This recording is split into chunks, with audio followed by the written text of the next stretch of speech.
Hello, everybody, and welcome to Rocket Lasso Live. It is episode 3 already of season 5. Can you believe it? Time is going so crazy fast, it's ridiculous. So we have got people hanging out in the Twitch. We've got people hanging out in YouTube. Start asking your questions. You know the rules. If you post a picture or an animation from a studio or an artist, make sure I can see who made it. Otherwise, I'm not going to address it. Otherwise, feel free to type out your questions. If you want to put a link, you gotta be on Twitch, so feel free to head over there. And also, there's a link in the description below both of these streams that I think gives you a heads up on how you can support using your Amazon Prime subscription on Twitch for free, which is cool. But in any case, I think that pretty much covers everything. Is there any specific news to talk about? Not too much I can talk about. I am helping out with another movie title, just a little bit. So that's kind of cool. Can't talk about that one. It's different than the last one I mentioned last time where I was working on some John Wick 4 title sequences.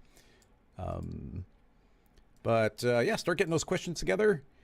Feel free to type out them on YouTube.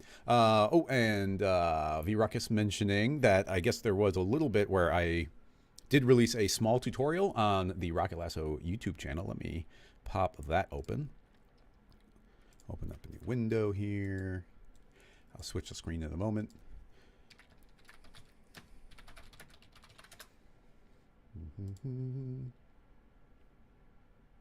The live is what's popping up. So, yeah, let me switch the screen over here. So, yeah, I just released a little tutorial. It's only 10 minutes long, which is a nice short length. Let's mute that. So, yeah, the basic idea being, what's cool is I got a tech support question, and somebody's trying to build a rig where they could automatically set the focus of their camera via using Ricochet. I was like, oh, that's a really good idea. So it's a tutorial on quickly setting up a Ricochet so that it will always know what geometry it's striking, and therefore your camera can automatically focus there, and then layered up a couple additional things like putting a spring tag so it would automatically shift focus more slowly, or have a springing animation along with it. So you can see, yeah, right there, like the focus shifting automatically based on wherever that center point is. I didn't put in the video, but it doesn't even have to be the center point either. You could move the Ricochet a little bit off to the left or right. So whatever the position of the focus should be could also be easily moved from that perspective. So yeah, just a cool little bonus tutorial.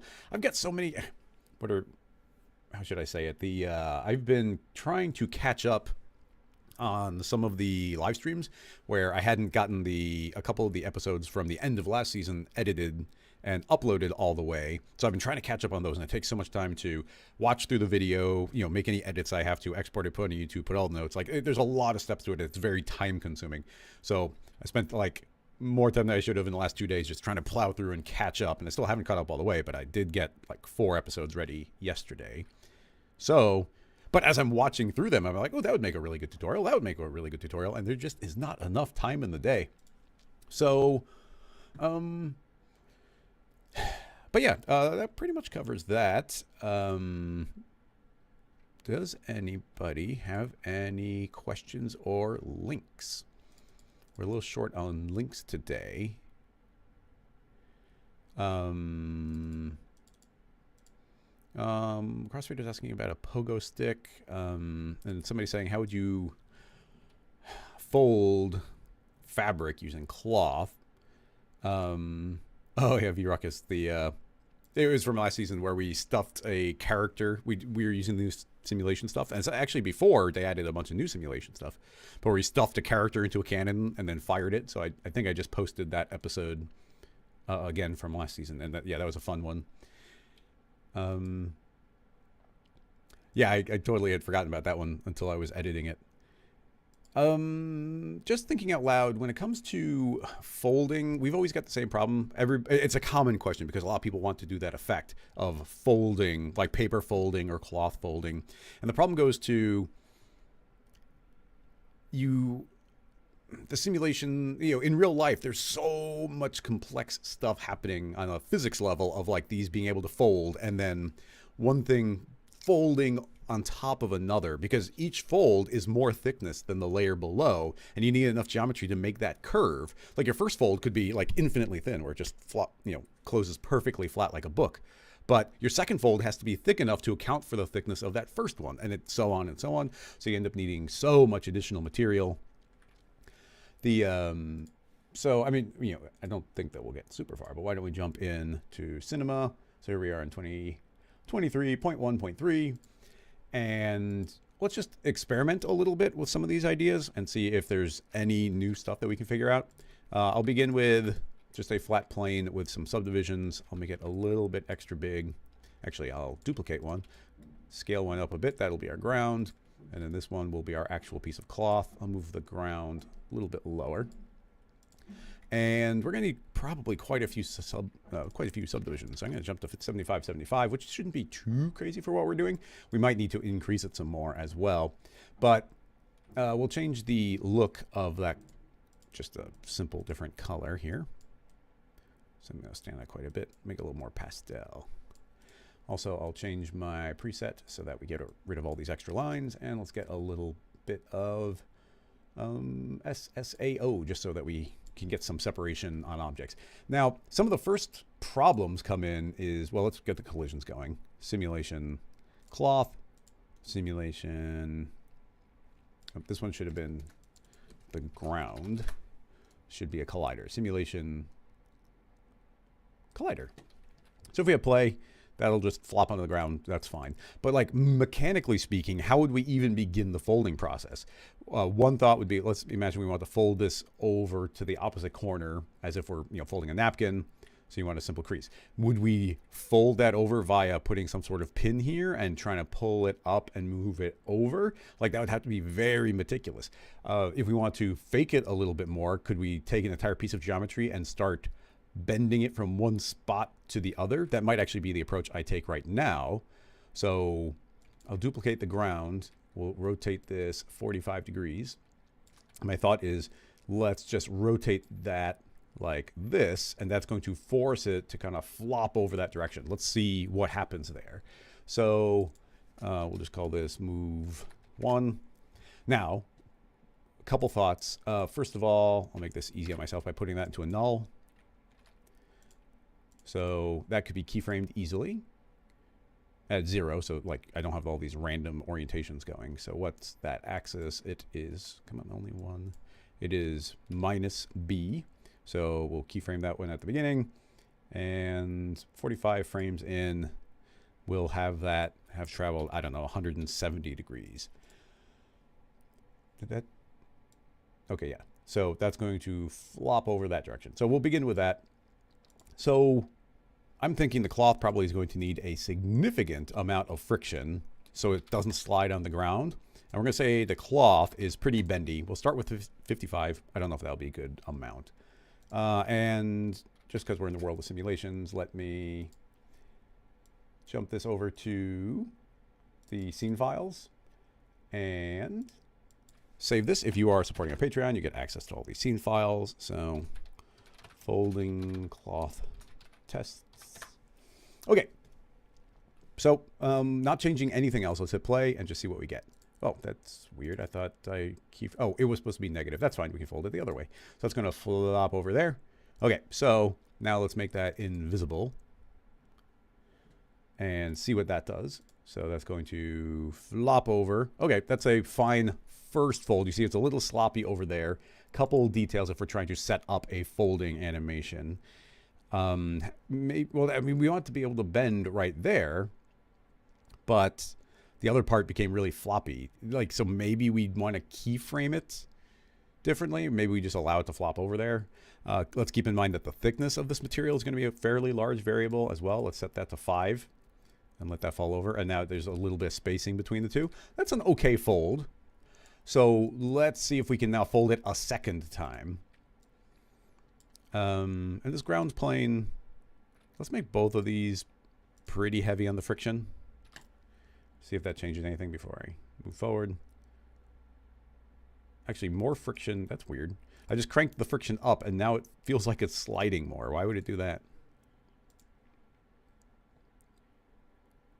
I guess that is drifting there on both. We put more thickness on there. That might be... I don't know why that would be. Why would that be? Also, I'm going to keep on increasing the thickness and see what the actual visual turns into for us. Flop. Yeah, why doesn't that want to calm down? Friction, I'm going to like crank the friction up crazy high and just see.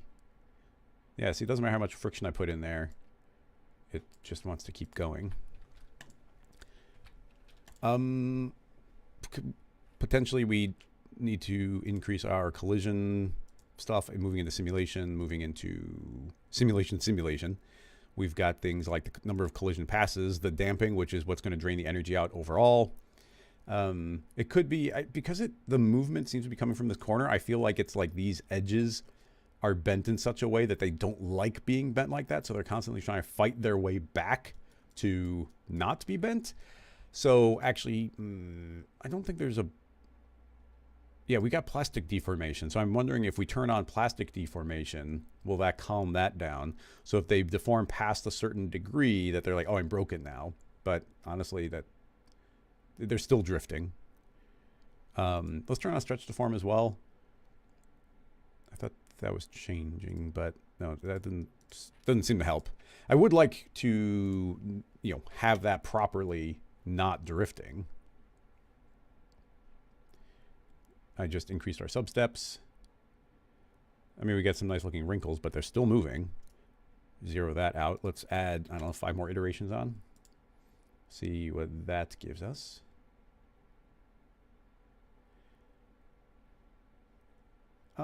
Just to be sure, maybe I'm not being fair here because we have this okay, this maybe is the variable. We have this invisible piece of geometry and that might be pushing, okay.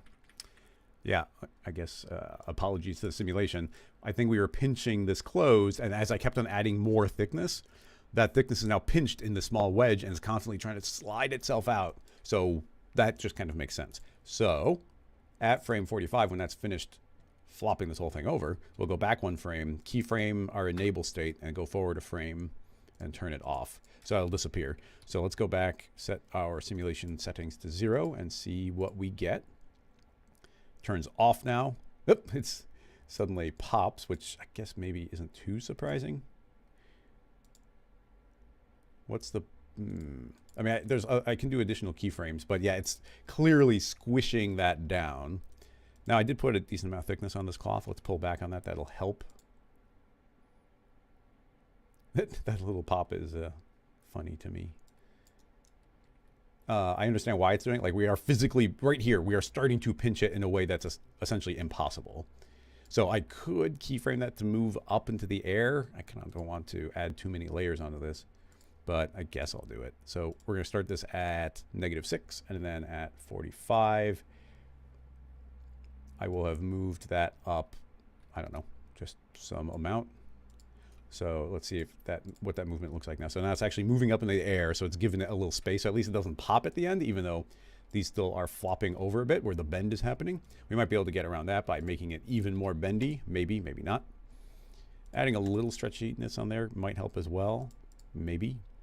Also, I'm going to put the friction back to something a little more reasonable. So we're saying it's supposed to be able to be very bendy, but we still get that fold there without it getting squished in, which, I mean, there's more points and polygons there. Does it make sense? Maybe. I'm trying to think from a like physics point of view, like, does that make sense? I'm gonna scoot the entire thing over just a little bit as well. Just this flipper, just so that the bend might happen a little closer to the actual center point. Trying to get the, yeah, that's a little bit closer of a fold there. Trying to get the physics right now on the first fold will help us for subsequent flips. But I guess one of the points here of one of the reasons why this is so difficult is every fold needs almost its own little unique rig. Like, we are having to uniquely build this little flipper to move a single piece. And simulation wise, once we've kind of done that flip, it's like, well, that's sort of baked in. Like, we can't go back. Let's say we make step 2. I just cranked up the passes, and that did make a nicer fold in the end anyway. So let's say we get step 1 looking really nice, and then we put step 2 in, and step 2 looks nice, and we put step 3 in, and step 3 doesn't look so great. And it's like, oh, to do that, we have to change step 1. Well, step 1 is going to change step 2, which changes step 3. So that stuff can get messy. So we're trying to make the first one as nice as possible, but let's move on to the second one. Now, everything's looking pretty good so far. I'll save that. Let's duplicate, make this number 2, and hopefully just spin it 90 degrees, and we'll just fold it in the other direction. So in this case, I'll probably want to scoot it a little bit extra far that way, and we can scoot it back this way. And it looks like they're both a little small, actually, so I will jump these up just a bit larger. So this will be flip 2. Here's a, well, let's see if it works. I don't know if it will, but I've got a keyframe on one object, and I've got a keyframe on the other object. If you middle mouse button click, you'll select all children, and then hopefully I can just select all those keyframes and then offset them to whatever degree. And now hopefully that entire rig 2 has very easily been offset to a new direction. So let's see how this goes. Hitting play. We get flip 1, disappears, little delay. Flip 2, disappears, a little delay. You know what? That's not a bad looking fold there. Like, this cloth is working way better than the old soft bodies would. So we'll try putting another fold into it. You see that we have to place things very carefully. We have to get the rotations right. Like, these didn't quite line up. In some ways, that could be fine. But if you were trying to get, I'm trying to think of, like, how would you, what's your actual final use case here? Because if you just want like a lovely folded napkin, you know, that's going to sit on a table as a static model, then hey, this could be fine. This could be a good way of going about doing it. But if you have like a client animation and you're supposed to be like folding these and like flipping around and making them look cool, like art directing that, each step there would also require a lot of attention. Let's see. How did I flip that one? I'd like to get that a little more central. So let's see how that one's doing. That seems fine. That's folding from that corner. It's rotated exactly perfectly. So I think it's merely the fact of this bend and this pinch that this fold, it's kind of bouncing actually.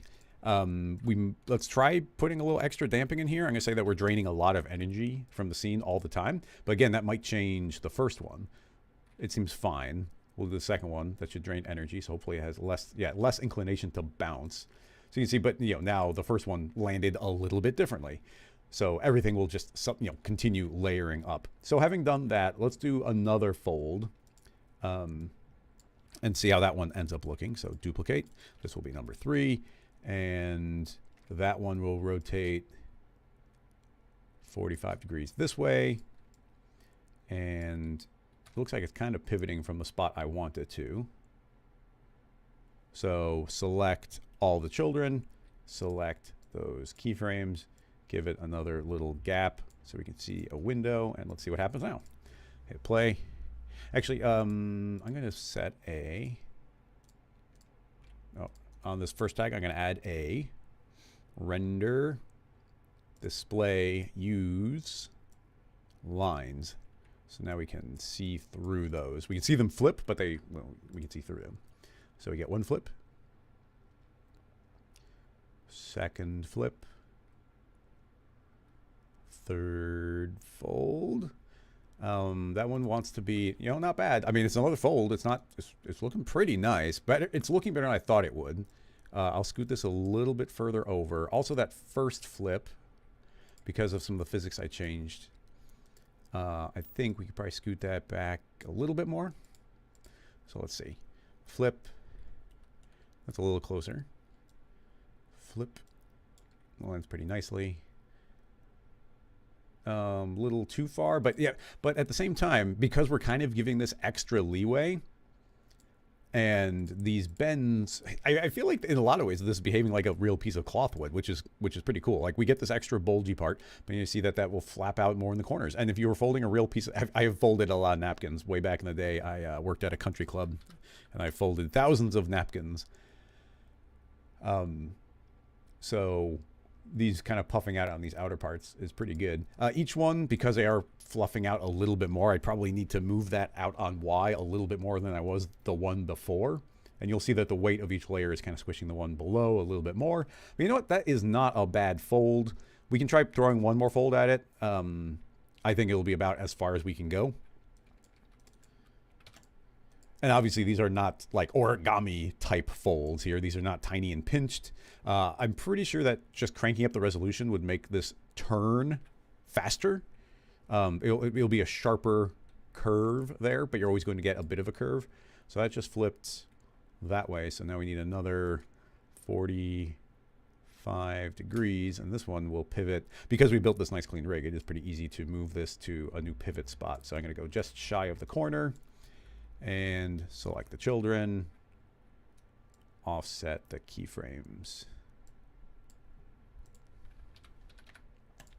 Save again. Okay, fold, flip one, fold two, fold three. You can see the fold struggling now. I mean, this is just like cloth. Cloth is going to start bulging and flipping out, but you can see like this is better folds than we've ever gotten before, so it's pretty cool.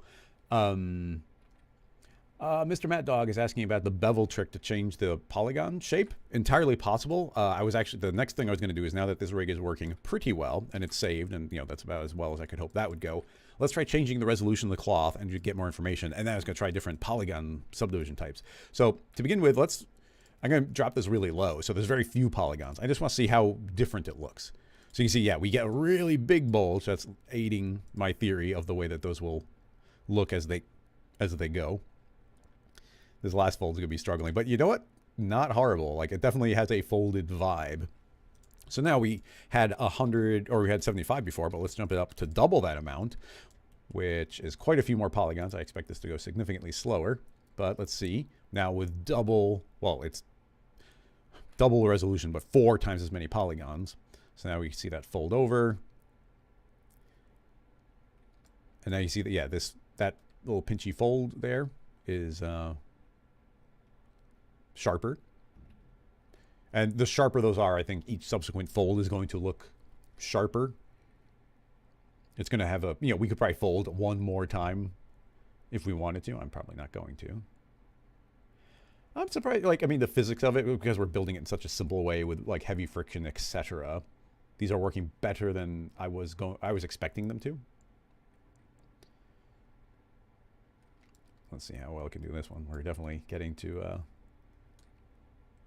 we're asking a lot of the simulation here. Like, look at all these thick areas that we're asking to fold over, and they have to pinch, and there's more forces and weight and everything layering up on top. So there's a lot going on here. We never would have attempted this with soft bodies. Look at that. I'm pretty impressed. That's cool. Boop. Yeah, look at that. That is not a bad series of folds right there. We have just playing with the existing variables. I'll drop this to 100, so we're back to a little bit quicker. Some other variables I want to play with. We put some not crazy thickness, but a bit of thickness on there. So I'm going to drop it to 1/4 of the thickness. And I just want to see what effect we get. We still get the large corner, so that there's no effect there. But this overall shape will be able to fold down on top of itself more. Honestly, I feel like a decent amount of thickness here goes a long way because it would kind of counteract. It's like this is bulging out, but it's bulging out a lot more than these other parts are, where you see these are going to be quite flat on each other. Like there is, technically 0.5 in between each one. And it's looking really nice. But if we increase this even more, I'm going to say 5. Let's see if this can survive hit play. Burp. So those are going to all push off of each other. And now you can see it's made that way thicker. So actually 0.5 is way too much. I guess around 2 wasn't bad. So we'll drop that down. Interesting, I dropped the thickness down and it still stayed relatively puffed up. Let's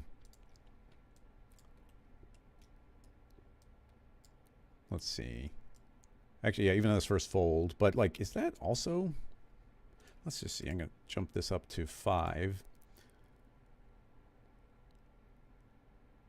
Maybe that's more off the ground, but I thought that would help with this, but maybe not.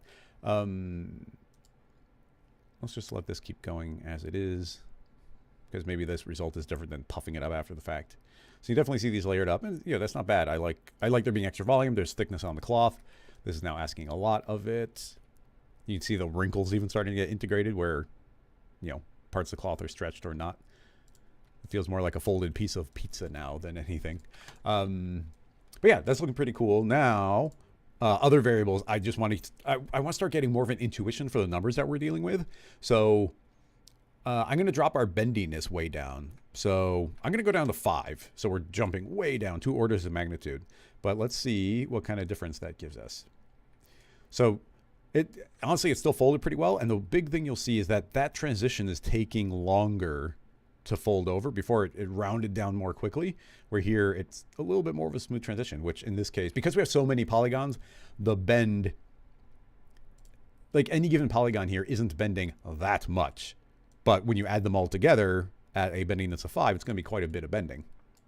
So let's try a bendiness of 0. Rewind, hit play. You can definitely see it fighting there, like it slid the cloth. Oh yeah, look how much I didn't want to fold. But this is going to force it over. There's a lot of weight, so it folds it.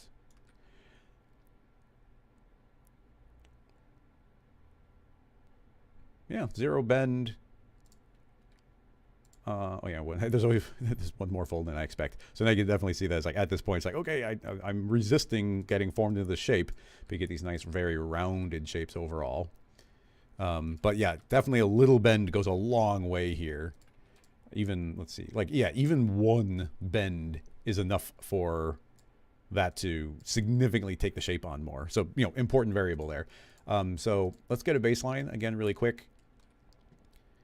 And then I want to play with stretchiness and see if that is any sort of variable and what sort of a variable that it is. So yeah, we're at 1 bendiness, and I like the way that those fade out, but we still get a relatively sharp bend. But we could push the bendiness back up to 5, and 5 seems like super doable. This is fighting a little bit. You can see it's sliding a bit. More friction could be good here. It would stop that sliding. But yeah, that's pretty good folds. I like the look of that. So let's try it again with 0 stretchiness. I don't know that that's going to change it too much. But, these are the tests that you need to do to learn these systems. Yeah, and it always goes to simulation systems. It's like, yeah, all of these things translate to mathematical things happening behind the scenes. But ultimately, we need to get an intuition for what those settings mean. Actually, 0 stretchiness. That was a very... Oh, I forgot the last fold again, as always. I was like, that looks really clean. But this last one, yeah, when it's all said and done, that doesn't look terribly different to me. But now let's try 10 times as much stretch. And even here, you see how that all kind of felt like it relaxed a little bit. It all kind of fell into place a little bit more.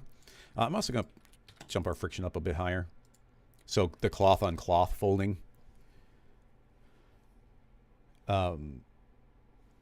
Crossfader, yeah, just like somebody else said, we're going to try doing different subdivisions. But right now, I'm just trying to get an intuition for what the bend and stretchiness are doing. So yeah, bunch of stretch here, and one last one.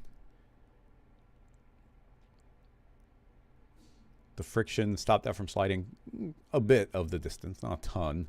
It doesn't feel like the stretchiness changed too much stuff here. I will jump it up one more order of magnitude, and I think we'll see it relax, like, again, even more.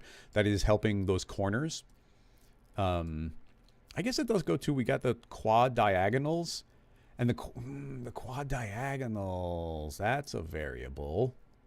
So, I mean, this is only happening because it's quads, but I think the reason we're getting this pinch is because of these quad diagonals. So even here on the first pinch, you see what we're getting there. Let's try rewinding and say none. If I hit play on that, my guess is that's going to be a lot flatter. And yeah, it is. That was trying to make sure that individual quads were maintaining their individual shapes.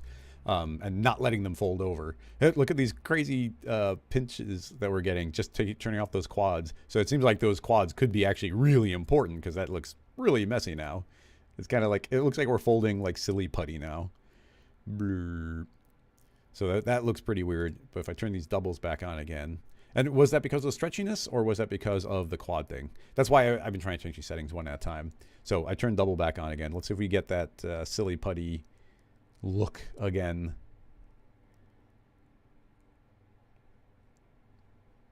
No, I think it was the quads were necessary to stop those silly putty wiggles from going. So yeah, keep that in mind. And more stretchiness is definitely allowing those to relax a little bit more, but it might make your cloth in other scenarios stretch too much. So it seems like you have a lot of leeway to play around with stretchiness. So, but 55 had been working pretty well for us, so I'll leave that there. Okay, so now, for the most part, we've played with all the main settings that I wanted to see how they were behaving.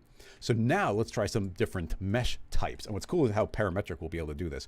I will save this because it's looking good, and we'll move into the next version of it. I'm glad somebody asked this question because a lot of things have changed with cloth in the last 6 months, and we haven't gone back and played with it that much. But anyway, I'm going to be really cranking up the poly count via some other methodology. So let's drop the poly count, because then I'm going to move into our nodes, and I'm going to search for the word poke. If you remember, there's a new modifier that we have called poke polygons. But if you bring it in as a capsule, you can do it parametrically. So I dropped that as a child, and now you can see that it's doing essentially what somebody was referring to as the bevel trick. So it's now taking every quad and it's beveling into the center point, or crisscrossing it. So now this is entirely full of triangles, but they're like triangles based on quads, which now means this has way more angles that I can bend on. But also keep in mind that these quad, this stuff trying to keep those quads looking good isn't going to be helping us. So maybe we get that weird silly putty look coming back again. But yeah, I've added 4 times as many polygons on, so this might jump it up quite a bit. Also keep in mind, which is important, the cloth behaves as a deformer, and this brought in as a modifier on that object. Think of it like a series of deformers. So it's like these will execute first because they're children, and then the tag will execute. So the tag is seeing that in spite of a parametric hierarchy. So having changed nothing except for those subdivisions, let's see what that looks like. Not bad looking on the fold. Everything always looks a little bit sharper, like kind of, triangles always look a little, I don't know what the right word is, but they always look a little crunchier than quads do. You know what? It doesn't feel that different to me. Like, yeah, it's folding differently. Maybe that's pinching a little bit differently, but I can't say that it's better or worse. So, not bad. That could work. Did it improve anything? Yeah, I don't know. Let's try. I mean, and what's funny is how many things we can layer up here, because if we take that, I can search for a subdivision, and we can put a subdivide on that, and that's going to give us a look at this crazy looking pattern that we get. And these are all quads, so with that crazy looking pattern, I would like to decrease this again. So now we still have a similar poly count, but like a very different layout of polygons. I don't expect this one to look amazing, but we are doing simple folds, so again, it might not change too much. You do see kind of the form of those polygons represented a little bit in this kind of repetitive bumpiness, but it's maintained that shape pretty well. That's actually a very clean fold, better than I was expecting.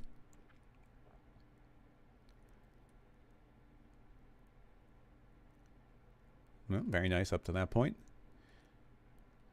This was the challenging one. Nice, interesting pinching going on there. At the end of the day, is it super different? No, again, I think the system is just dealing with it pretty well. I mean, in some ways, we are getting a nice sharp corner here, maybe more than we were before, but they're still fluffing up quite a bit. So, easy to play with different things layering up. We could delete both of those and just search for a triangulate. So drop that in, or maybe, triangulate, not retriangulate. Retriangulate, I think, removes n-gon. So now you can see we just got these triangles, which is going to favor a particular direction. We don't have those subdivisions happening now, so we'll jump this to 50. So now we're going to see a distinct bias in one particular direction.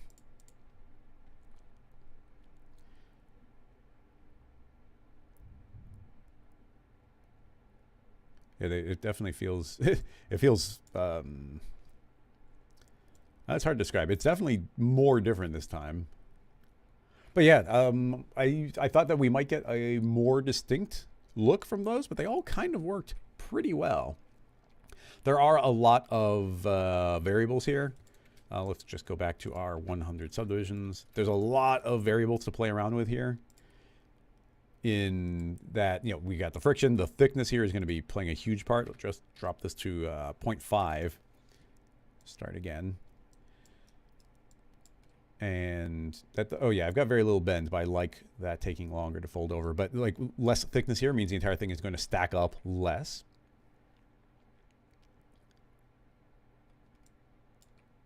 Definitely, yeah, those corners start getting a lot more pinch to them. But yeah, with less thickness, you definitely see the entire stack is looking a little bit better. Really nice kind of zigzaggy folds there. So yeah, I guess, are there any follow-up questions involved in these tests? Let me read through because people were chatting as I was going. Especially for anybody who is new, I tend not to be actively checking the chat constantly because it's going to mess up the flow of the stream. So it's more like I check the chat in between questions, and I'll check the chat if I get stuck on something, because maybe somebody has a solution I didn't. But otherwise, I tend to just plow through on my own. Dean, I agree. Surprisingly realistic. Adding some thickness on here would probably work pretty well, because this thickness works pretty well. So throwing this into a cloth NURBS, I think, would work. Fill. I just keyframe the enable checkbox, so it just ceases to exist, essentially. People chatting with each other. Delani mesh could bring a different result. Yeah, we played with those. Natural forms, yep. Darren, welcome. What's going on? Mix animation.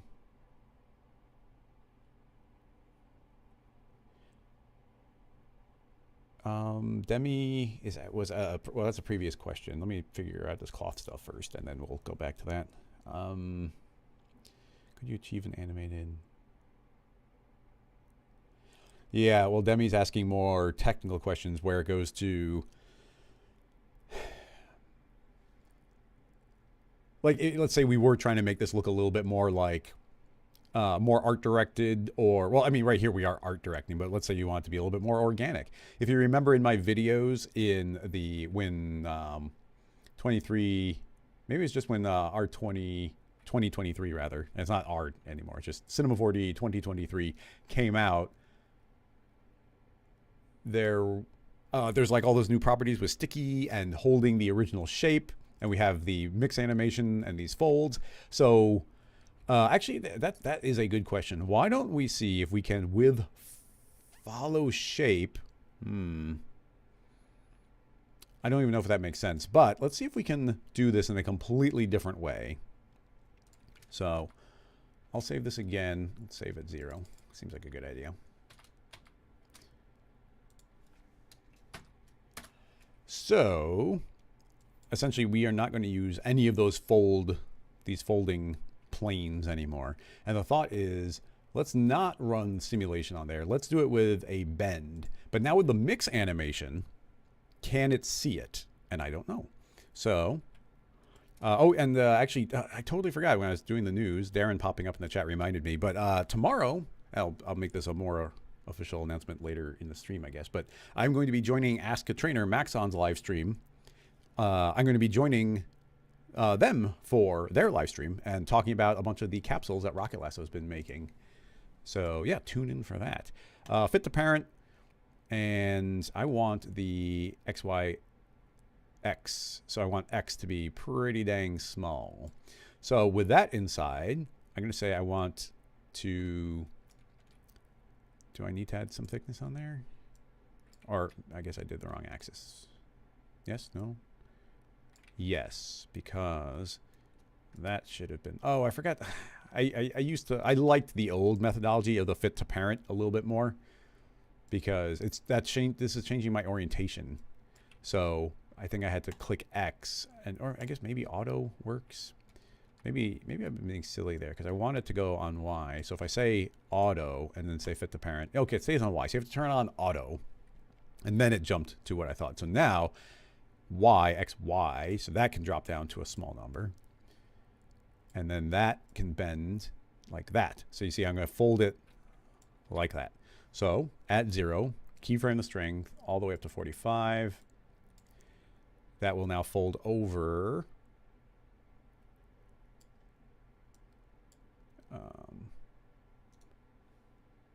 What? Oh, the simulation tag's probably fighting me. I'll take the simulation tag off for a little bit. Okay, so now I bend that negative 90. Or is it negative 180? Yeah, negative 180. So the thickness here is the pinch of the bend. So I can make that as small as I want. Let's go pretty small there. And it's pretty straightforward. We'll just call this bend 1. And I should be able to just spin that 45 degrees. So that one will execute first. And then after that has executed, we make a second bend, bend 2. And bend 2... Essentially, I'd want it to be the exact same thing.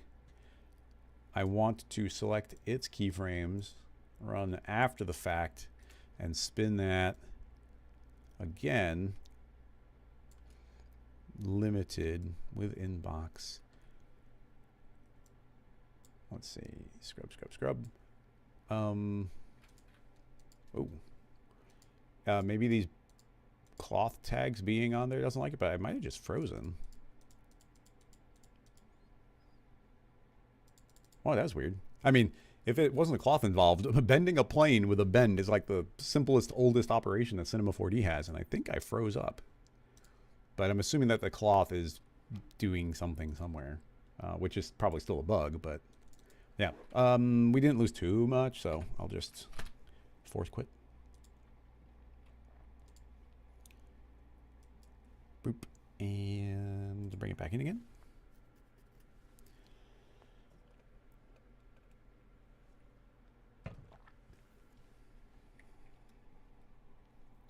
Opening.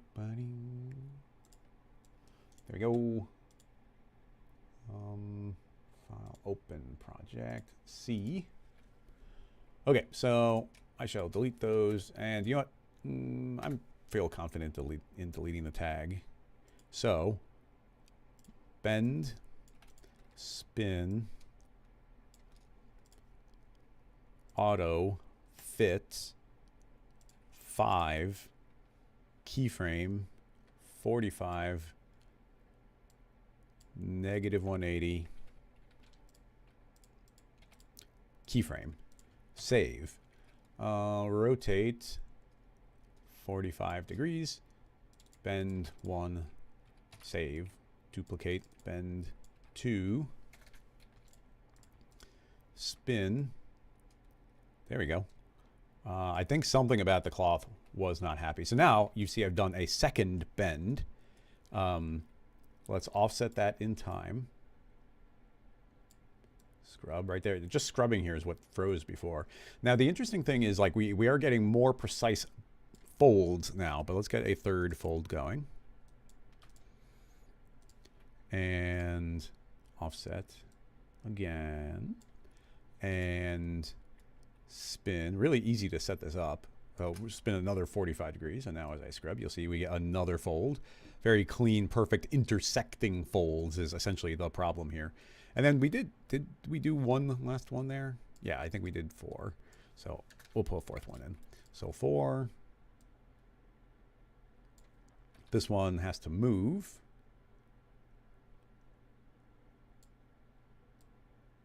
Floop. Spin 45. There we go. So that's just kind of eyeballing, and we get a fold. Bing, bing, bing. Okay, so generic fold, lots of intersecting and overlapping. But, and I have no idea if this is going to work, but let's save it. And I'm kind of excited because if this works, this is huge for us. Simulation, cloth. So right now, these bends will mean nothing. The cloth only cares about the opening state. So all these bends that are supposed to be happening, it's going to do nothing. They won't move. But we now have mix animation. So we're just going to try playing with these different mix animations. Now, if we say with pins, I'm going to start with if we say with pins and I hit play, it's at 100%. So it's just completely overriding. Like there is essentially is no simulation happening right now. If we pull back on that, let's say 25%, and I don't know if that's a good number, we do see it does move, but there should be some effect of simulation. Yeah, look, that bent over, but look, they're not intersecting. That's a good sign. The next bend, oh my goodness. Look, they are folding over, but they are not intersecting. This is a good sign. Let this go, and it is folding again. Very nice, very clean. Yeah, look at that. Lovely. Oh man, I should have thought about this in my new features video. And one more time. Look at that crispy edge we've got there. Folds over. Beautiful. Look at that. Look at that, everybody. This is exciting.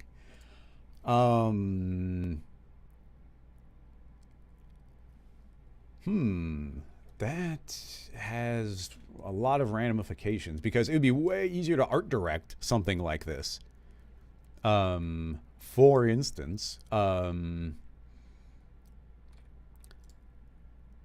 just for fun, I don't know how, well, okay, yeah, an easy way of doing this is at the time of, let me save, at the time of 45, this bend's coordinates should be where they are. But I'm going to say at the beginning, what direction does that fold? It bends up that way. So I'm going to say at the beginning, this is going to be all the way over there.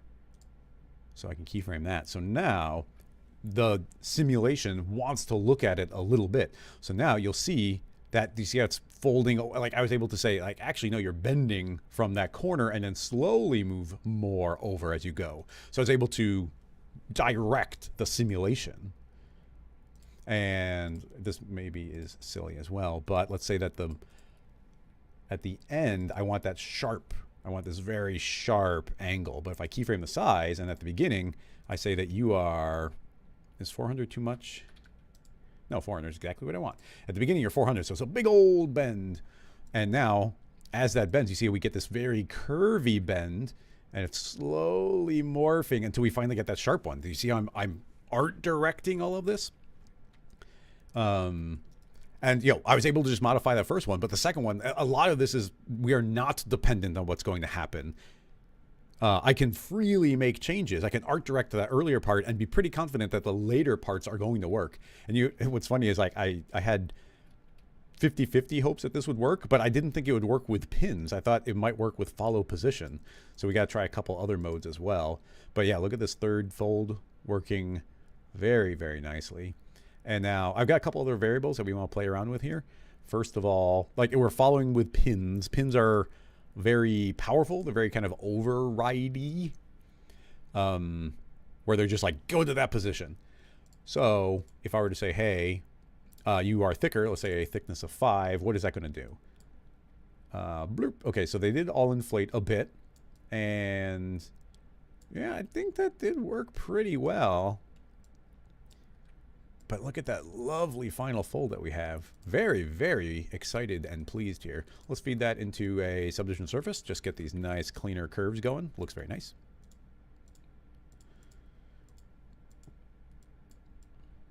Let's make some burgundy napkins. Those are the color I always had to fold back in the day. Yep, just like that. Okay, so that worked very nicely. We only need to subdivide by 1. Keep that speedy. Subdivision comes after everything else, so that should just kind of work. So we're able to art direct how those folds happen just by manually keyframing. By the way, I'm totally going to make a tutorial on this now because it's too good of a technique. Okay, anyway. Yeah, the fold's working great. Very, very sharp.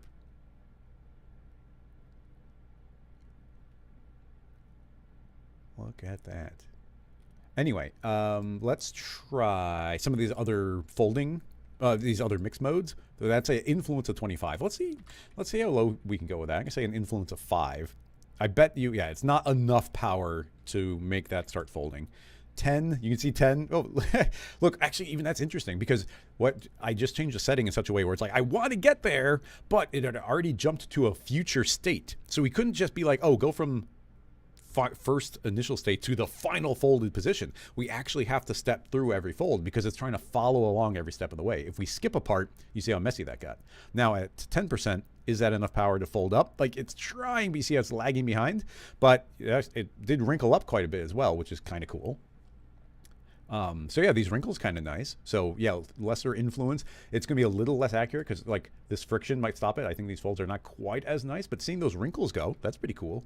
Where when we had this influence up really high, that was way less so. So obviously different influence in different places can go a long way. Also, we should keep in mind that we could paint vertex weights for it to follow. Yeah, look at that. That's pretty organic looking. It's fighting to get to that final position. But yeah, a little bit messed up. And essentially that's what I said to do here. If I jumped out to 25, I bet we'll see that it's going to try harder. Whoa. And maybe, I'm not sure why it just did that. But yeah, at 25, this overall thing, we'll probably see less wrinkles. Yeah, no wrinkles, essentially. Cleaner folding over. So 25% seems like, okay, it's going to do what you told it to do. 10% is like, okay, it can do it, but it's kind of falling behind. And that's with pins. And then I was saying we can make a custom vertex map where you could imagine that maybe we say that these outside edges have to do exactly what we say, but the inner part doesn't. Actually, I'd be kind of curious to do the opposite, where the tips are free to kind of flop around, but the inner parts are a little bit more forced to go. So let's see what that does. I will make and what's really cool is we can make parametric vertex weight map. So I'll say other vertex map. In this vertex map, it's already driven via fields. And I would like a box field. And essentially, this is pretty much what I want. So everything in yellow is going to be getting, maybe we have to do the opposite. I always mix that up. But if I drag that vertex map in, and hopefully it doesn't update, hopefully it's sort of baked in. If not, I can freeze it. So, but I guess to test, I'm going to save this again. We're making really good files here, so let me save that. Let's hit play. And does this vertex map change? Yes, you see it's changing over time. And I don't want it to do that. So in this particular case, it's not that difficult. This vertex map is seeing this box field, but it's going to keep on updating because it's linked to the fields, and oftentimes that is what we'd want. So instead, we could probably make a freeze, but instead I'm just going to turn off fields, or does it not remember that? Oh, I guess we can, I thought, oh, it's parametric.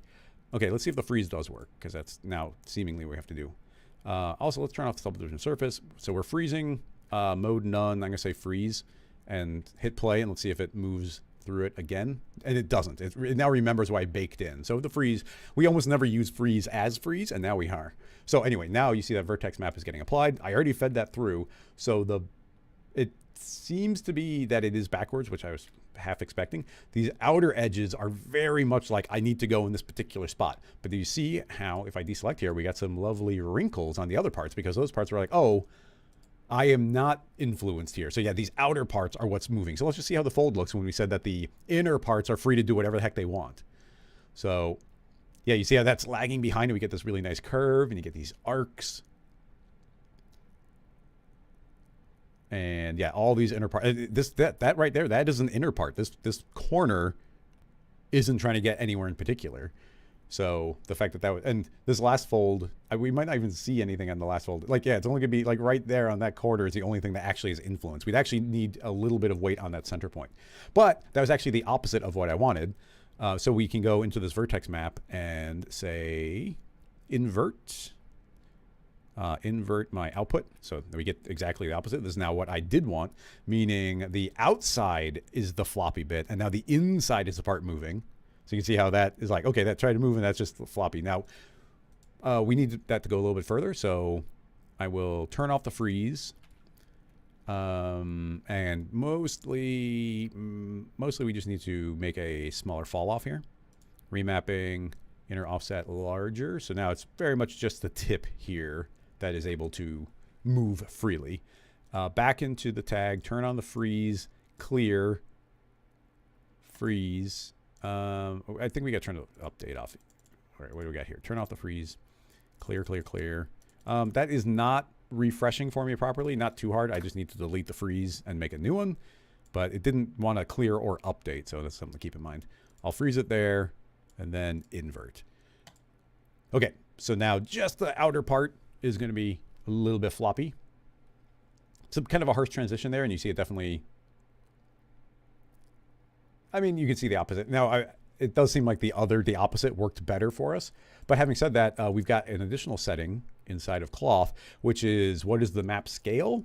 And I think if we start pulling back on this, we start remapping the minimum. So this could be like, hey, I'm going to do 50%. And I think these outer parts are like, well, I am still influenced, but I'm only 50% influenced. Yes, yeah, now you see it didn't fold over. So now I was able to remap that weight like that. So those are able to flop, but they are like, but I do want to get to my final position just half as much as everything else. And also that could be an animate. Keep in mind, we could have that be an animated map that is updating as it goes. So it's like, oh, it's going to slowly try and erase the wrinkles, like very methodically as it goes. But yeah, due to the fall off, now this is actually able to flop over. And yeah, we are just straight up keyframing it. It's just continuing to work perfectly. Very, very pleased with that. Now, man, we've just barely scratched the surface here because this is everything we're doing all this stuff with pins. I'm going to get rid of pins. And let's just see what happens if we do it with force instead. The way I described this in my What's New video was with pins is like, you have to go there. It's just like tugging it. Where with force is more like there's a wind blowing on every point, being like, oh, try and get to your updated place. And how strong is the wind blowing to get me there? So let's see what happens. Default value, very wrinkly. Obviously, we need more strength, because these are just, wind is just trying to blow it to the position that's taking a while to blow. So like, yeah, the next fold is happening and this is going to make a big old mess. But you see, it is working towards it. You see that was messy, but it did that first step. Now, eventually it'll get so tangled that it can't properly continue. If that was a little slower, I feel like it would have slid properly into position.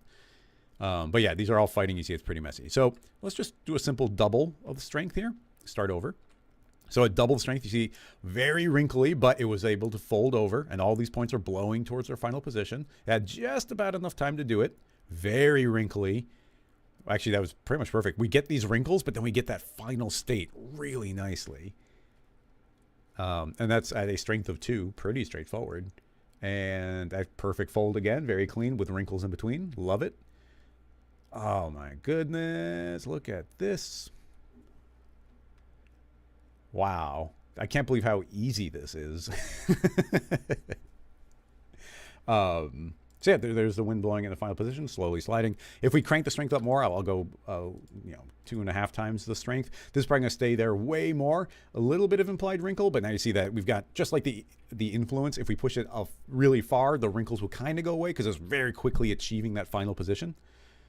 But yeah, so that's cool. Oh man, we got some other things to play with here though, because, okay, let's see if this works. So all these points are want to get into a particular spot. How is we don't have much stretchiness, but what if we say that this is actually 10% bigger than it currently is? So suddenly the cloth is gonna be like, oh, I'm way bigger, which means it automatically, okay, what's going on? It's doing exactly what I was hoping it would, but I said, okay, wind is blowing your individual points saying, I want to be here. But now we suddenly said the entire piece of cloth is bigger, but all these individual bits are like, no, but I want to stay where I originally was, which means they start wrinkling on top of each other. There's more cloth than can fit in that spot, which means we start getting wrinkles. So now we've got a wrinkly piece of cloth that still wants to achieve that shape. So yeah, automatic super wrinkles in there just by typing in whatever percentage we put here. So you see a very natural pattern emerge there. The target length could be driven via vertex map. So we could put like varied weights around so you could get different types of wrinkles going. But yeah, right there, instant way of layering in some wrinkles. Yeah, so beautiful, like very, very pleased with that. And even like I can make this 125 even right now in this current state. So that's suddenly going to jump. And it's like, okay, I've got even more cloth and it's trying to fit there. You'll see the wrinkles more at the beginning state. So you see like really a lot of wrinkles going on there. I'm kind of curious. Let's throw a map in there. So we'll make another one and we'll just call this one length map. It will essentially very similar setup. But this one will use a random field, Perlin noise, with a, actually let's do turbulence and scale. Yeah, that looks pretty good. And remapping, increase the contrast a bit with the max and the min.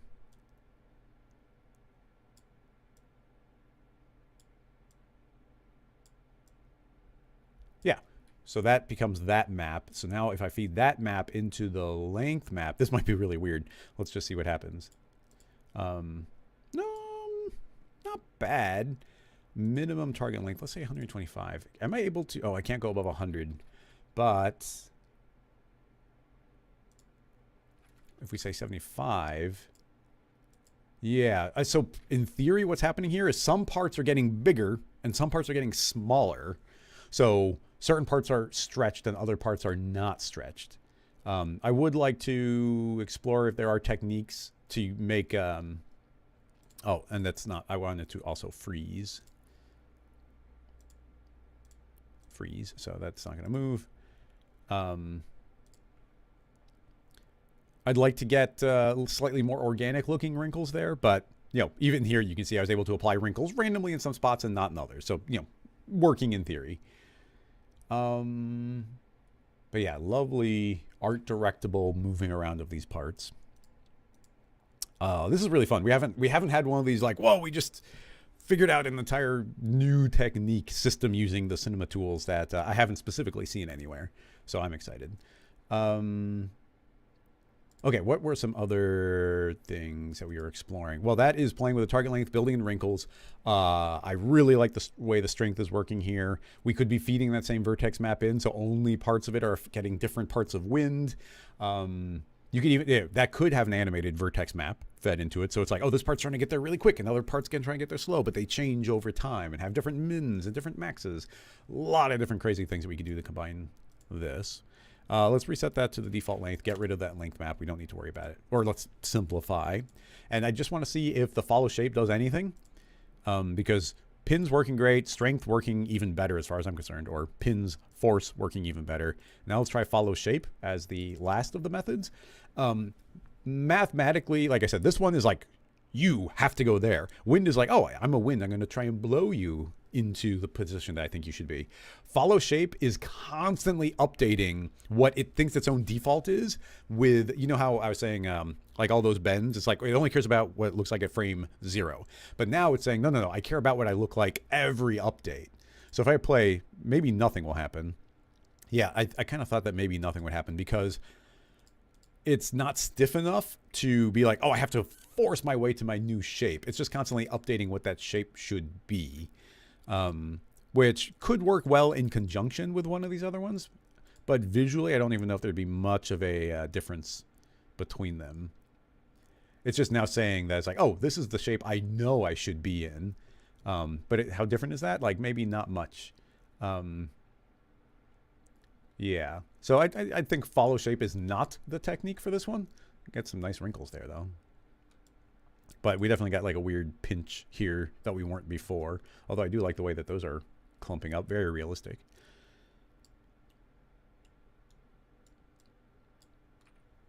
I'm going to check. I'm sure that there are some questions. But yeah, follow shape. This is not the circumstance in which you use follow shape. Follow shape is more like for an animated T-Rex head. It's supposed to be like following the body. Where here, I think our follow strength is doing the job just fine. Anyway, that's all working amazingly with just a simple fold. I mean, this does get to the point where if you can get your series of bends, because right now we're doing every bend is bending everything. If you did correct selection tags and correct series of bends, I feel like you probably could fold a piece of origami. Now the angles are not that sharp, but we could, again, the more we crank up our resolution here, the sharper those angles will be. It could affect everything else as well, but keep in mind we can layer those up. I'm going to check more of the questions, see if there's follow-ups here. If the topography, well, that's going way back before we did this. Plain cloth. Yeah, it looks like a pastry. Totally agree. Different unrelated.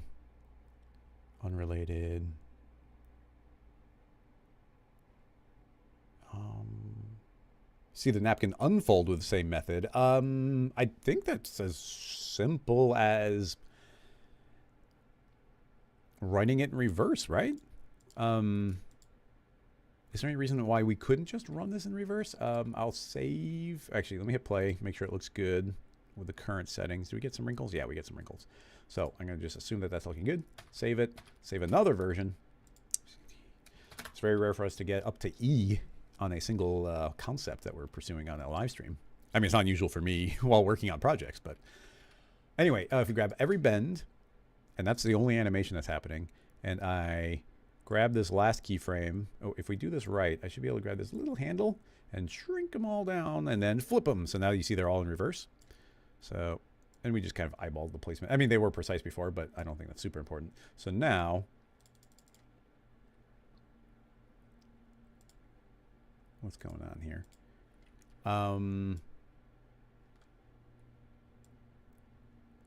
That's weird.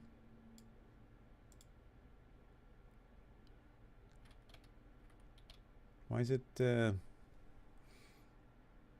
just still going forward? Did I somehow not reverse them?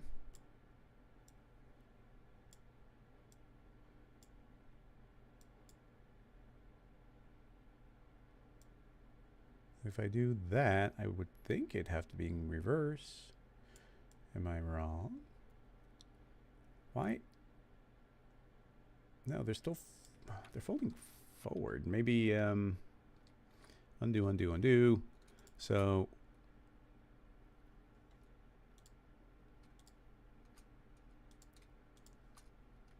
undo.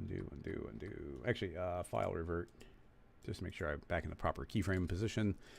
Maybe you're not allowed to invert them that way. So I'm going to say key value x times -1. Did that do anything? I don't trust that. Weird. Okay, what am I doing wrong there? Maybe did I say key value? Should have been key time. Revert again. Okay, let's try it one more time. There's all the keyframes. Yeah, key time is the one I wanted. X times -1. Now, I would maybe expect all those to disappear, but what's actually happened is they've gone into negative time. So if we drag a bunch of negative time, then hopefully all of these have flipped the other direction. And now I can drag that up to 0. And now at the beginning... Whoa! Did it wake up? Holy cow. I was literally about to force quit my computer. Cinema's upset, but I'll do that. Go away, Cinema. No. Just, I said force quit. Go away. Okay. Okay. Hopefully I'm back. So I don't know if you could hear me during any of that, but everything 100% froze. I was like 2 seconds from force quitting, or from just powering down the machine because it all seemed frozen. I was like, I'm going to give it 10 more seconds. And in the last 2 seconds, it suddenly woke up enough for me to force quit. Are we back? Okay, cool. So good. When we lose the stream, it's really hard to get the stream back again. I scrubbed across the timeline there, and it didn't like that. And it did like a super freak out. It did seem to eventually maybe wake up, but it did not like something about that. conceptually, I would think that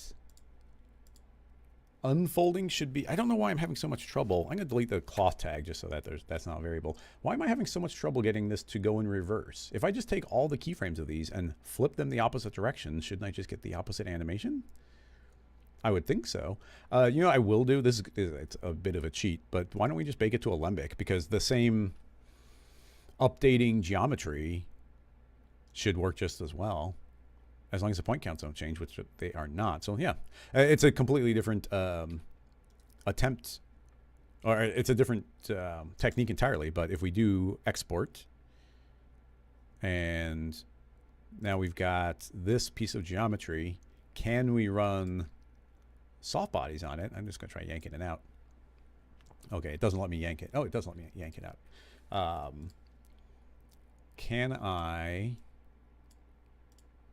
Can we still run the simulation on it? Well, first of all, yeah, so we get the animation. That's fine. With that animation, let's throw the cloth on, which, you know, I think that we're mostly defaults. Like bendiness was fine. We just go to our mix animation and give it a strength of 3.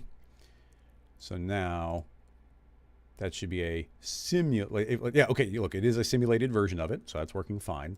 So now I'll delete that tag because making drastic changes with the simulation tag on there seems to freak out sometimes. But anyway, I'm going to, I guess we can just do the entire thing. I did 400 keyframes. I'm going to say, do not use the animation. Control D, animation, linear, keyframes. So now at the time of 0, we will be at 400.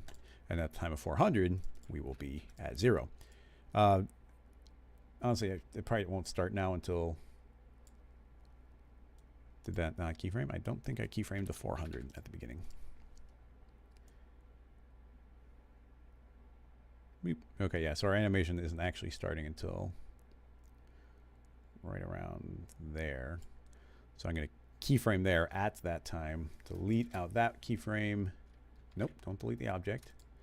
Delete the keyframe, select the entire timeline, scoot this back. Okay, so now we should be starting pretty much right away. Excellent. Save the scene file. I think E is fine. That's when we were kind of doing reverse anyway. No, it wasn't. Yes? No? Don't remember. EF. Okay, so now that should be running in reverse. If I rewind, hit play, we're already in the folded state. Now we're unfolding.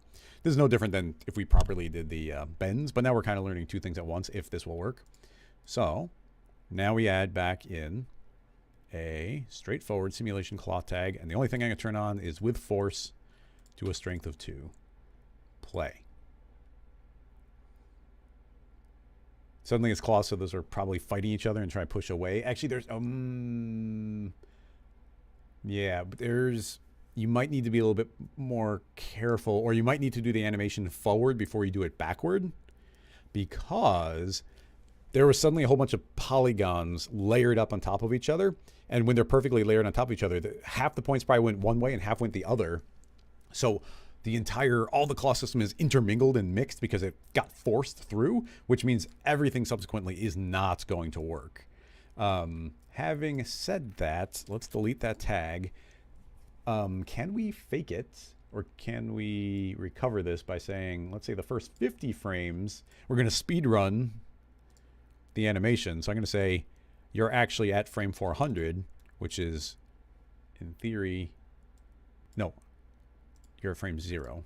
Yeah. So now it's going to very quickly fold up, and then it's going to slowly unfold.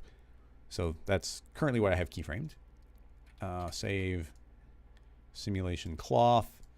And I think what I will do is say strength of, should be relatively safe to jump there. I'm going to say it's a strength of 1 starting now, and 1 frame prior, it'll be a strength of 50. So very strong. So hopefully we can fold it in very fast. So if I play, folds, and this is with the cloth running, folds and folds with a very strong force going. But that should hopefully have prevented the intersections.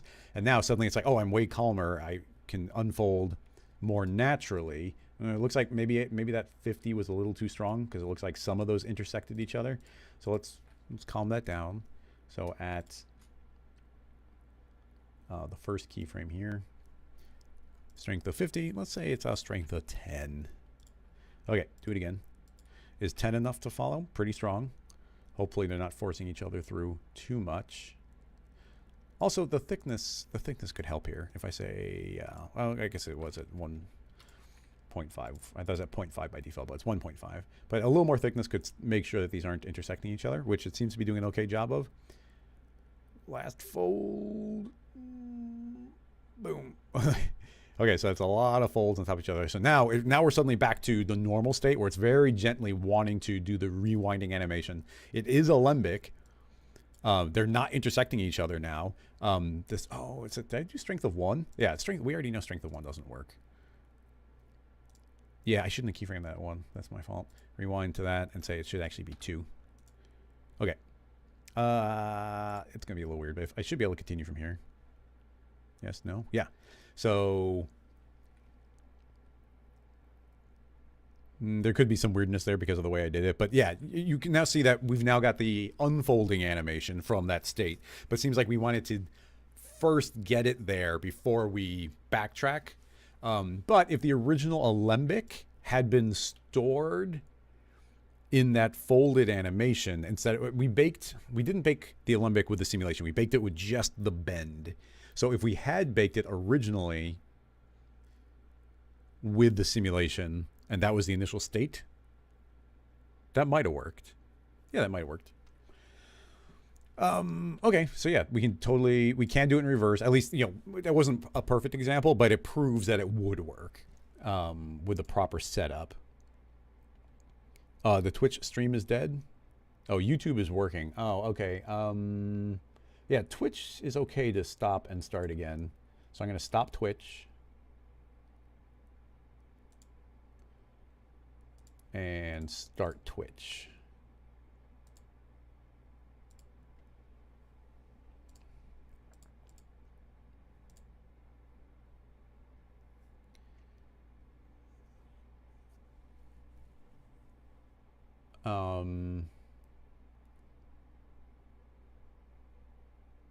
Yeah, interesting. I didn't know Twitch fell.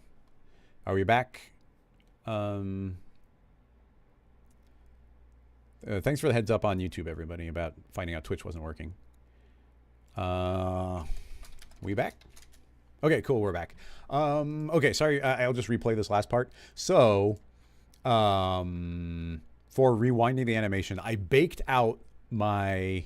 Here, we can do this again. So, I'll just delete that. We'll do this very quickly. So, with the alembic file, I turned off its automatic animation. I've now manually keyframed it starting from this first position, and it's going to fold itself into the final shape and then rewind the animation to unfold. So that's what's going on. Now, when we before I made it fold in very quickly, we were having a problem where if we began it with a cloth simulation, if this was the beginning state, then all the bends are like almost perfectly intersecting each other. There's all this intersection happening. So when the cloth suddenly goes, all the pieces of cloth intersect each other, and it wasn't working. But if we let it fold nicely into that position before we go forward, then it seems to work just fine. So if I hit undo and bring that cloth tag back, the one thing to note is I have a keyframe strength. So it's a strength of 10 when it's very quickly folding into the starting position, and then I drop the strength to 2, which we know is a nice amount right now for unfolding. So if I play, we're now going to see the Olympic animation, but you can see that it's very strong right now, folding very quickly into our final position, but the pieces are not intersecting. The simulation is working well, so they're not intersecting. As soon as we get to frame 50, then now the alembic is starting to play backwards. We've lowered the strength so very gently. It's like, okay, I want to go back. So this is cloth following that alembic animation. You see that? Look at these beautiful wrinkles that we're getting as these gently try to unfold to their final position. And then we get another one, again, just trying to follow that position as it unfolds over there. So yeah, working, like backtracking it is working beautifully. This would work just as well if we had properly keyframed the bends to go forward and then backward. I just didn't. but just kind of throwing all the pieces in there, this is working shockingly well. Like very, very pleased with everything that we're seeing. Yeah, people are saying we're back. So, well, I guess I can't tell people who can't hear or see me on Twitch to refresh. So Demi Art is the one. Demi's Art has been the person twice in a row to ask something that made me crash, which is funny.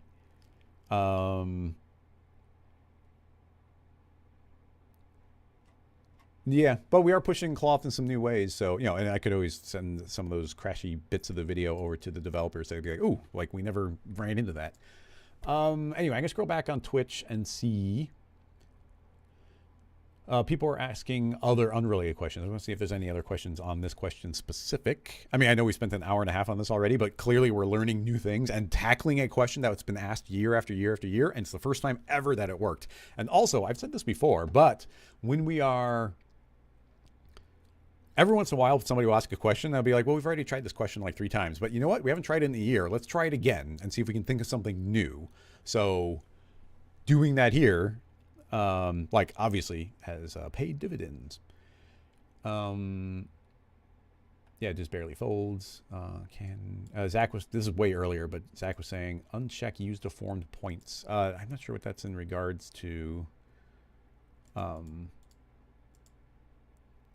Yeah. Oh, that might have been, I bet you that you were talking about use deformed points here, which, yeah, maybe I wouldn't have had to use the freeze if I turned off use deformed points. I never remember that checkbox is there.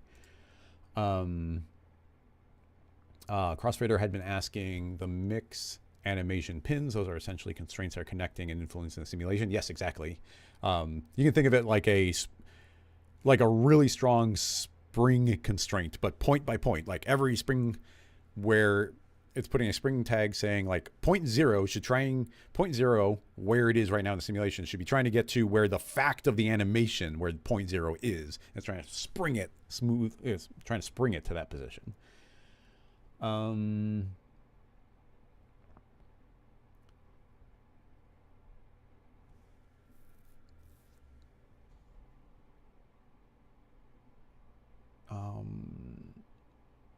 Can we use a tension map generated by the bend? I mean, you could. I mean, the tension map is just a vertex weight map.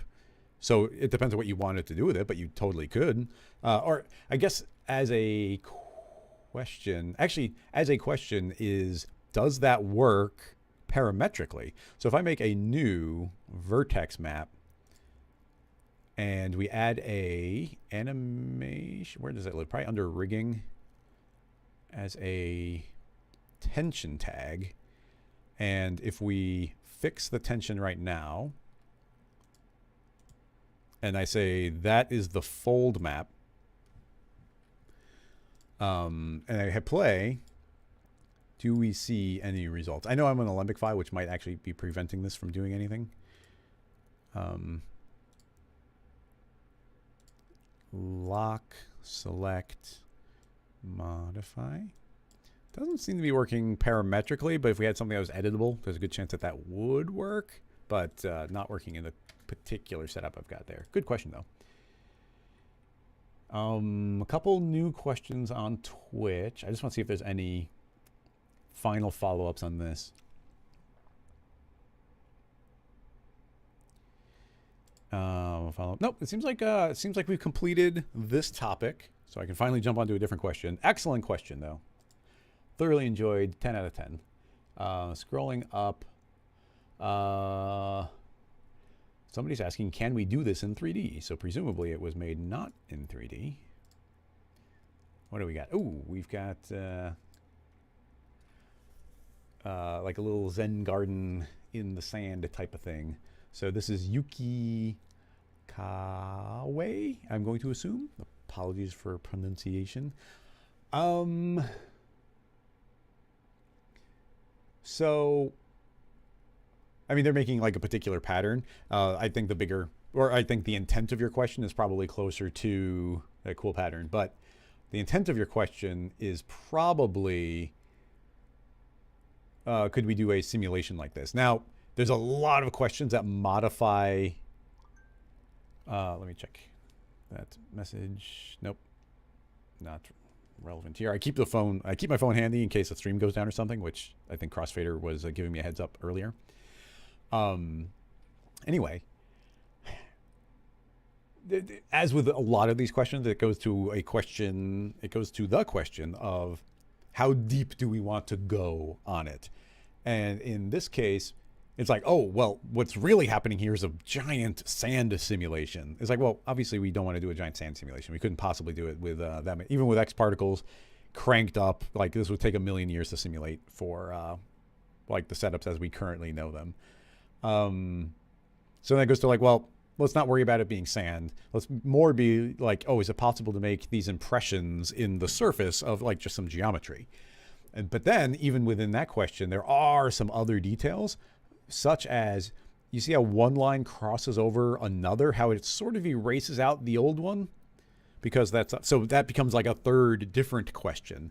So let's tackle it kind of step by step in the easiest way, and then see if we can add additional layers of complication. Although I'm not certain that we can do those additional layers of complication. So let's make a plane that is 1,000 by 1,000, and I'm going to be doing this via subdivisions and possibly vertex maps. So we want a bunch of subdivisions here, possibly higher than that, but you know, the more subdivisions we have, the slower it's going to go. 200 by 200 for now. So let's say that we do have something kind of like that rake.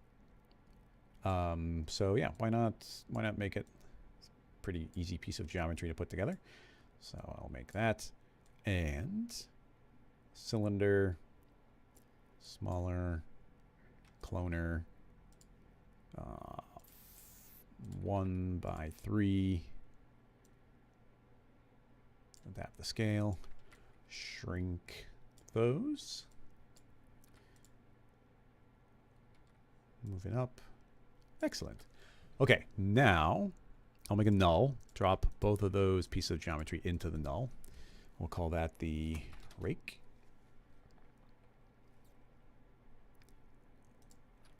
Now I shall make a null. Yeah, we'll make a null, and I'll make the null visible. Make a little locator dot, make it bigger. Do I have my current setup to not show nulls? No, I do. Oh, I'll make it a diamond. There we go. We can actually see it, and I want to face the camera. There we go.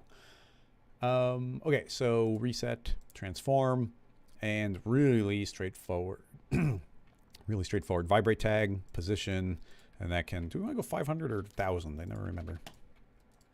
And 0.2. So it just gives us a random path to travel. Looks like I might want to go out to 1,000.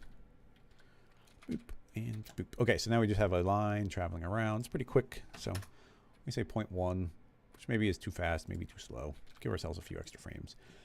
Okay, so that then receives a lovely tracer. Let's temporarily hide the floor just so you can see what's going on. So we've got a tracer, and that's perfectly tracing a line on the ground. So now that that's happening, honestly, this tracer can probably be from end, and I can say that I just want it to be like 10 frames. So you see I've got this little tail chasing it around. Now the reason I did it this way is this gives us not only a position, but a direction. Because now that that's all traveling around, vibrate tag operates at frame or expression 0 priority. Now I will add a align to spline tag, and then feed in the tracer, and I'll tell it to be, actually I'll put that into another null, and then move this here. Yeah, so it'll be a little easier to move. So reset transform, there we go. So it's traveling around with it. I will say that I want it to be tangential, and now you can see that it is facing the orientation as well. I'm going to push this all the way to the front of the line, and then the reason I put that into a second null is this needs to be rotated 90 degrees. Cool. So now we've got a rake traveling, following the direction of travel while also traveling. So, you know, that's the idea there. So, you know, working fine, nothing too fancy. I'll probably make a duplicate of this cloner, and then there's a function I almost never use. I'll say mograph swap cloner matrix, and now it's converted that to a matrix object. So now you can see I've got this lovely matrix going. I want that to be at world 0, or that might just be 0, 0. Yeah, so now that's at 0. So now I would like another tracer object. That new tracer is going to have the matrix object selected. So now when I click, now you see that every one of those is getting its own line following behind it. Let's make sure our order of operations is good. So I'll move that after everything else. And now you see I've got this lovely path tracing along. So, okay, that's working well. So now that we get that path, let's bring our floor back in again. And let's give the floor some, at least not white color. A little sand-esque. And this I would like to deform. We haven't saved yet, so let's do so. This shall be file 2A. And again, you get access to all these scene files if you are supporting on Patreon. So, drawing in the sand, even if it's not sand. Okay, so I would like to deform this geometry. So I'll, inside of this plane, put a plane dot deform, set deformation to points. It will deform, but you'll see it's pushing in a weird direction. I want it to be based on the effector space, and now it pushes up. So now I can say I want to push down -15. So now everything is pushed down -15, but I can say I don't want to push everything everywhere all at once. I would like to limit to this tracer. So currently the tracer is going to be set to curve along, and it's going to create these weird kind of bumps. If I play, you're going to see it will create some weird and interesting animation. But what we actually want is radius. So now you can see, change our view here and maybe hide the tracers. You will now see that as we draw, there are new tracer lines being drawn anywhere we move, and it's constantly deforming this straight down. And this will just keep on drawing and drawing and erasing out everything as it goes, and pretty much is as straightforward as that. Grabbing the deformation, we probably don't want to go down quite so far, be a little more subtle with it. And you know, if we could subdivide more, that would look good. We can also make a smoothing. Smoothing. Drop that as another deformer. Bring that way back and say only smooth like once. Yeah, we'll just only smooth once. They'll like really take the edge off that without having to subdivide anymore. So we get these nice smooth lines. Now, this is what I was saying, like making this version of the setup, not terribly difficult. You see, I just layered things up nice and cleanly, and it seems to work just fine. If I try to think any further on it though, that's where I'm not sure. I'm going to put a different seed here so it travels a slightly more interesting path.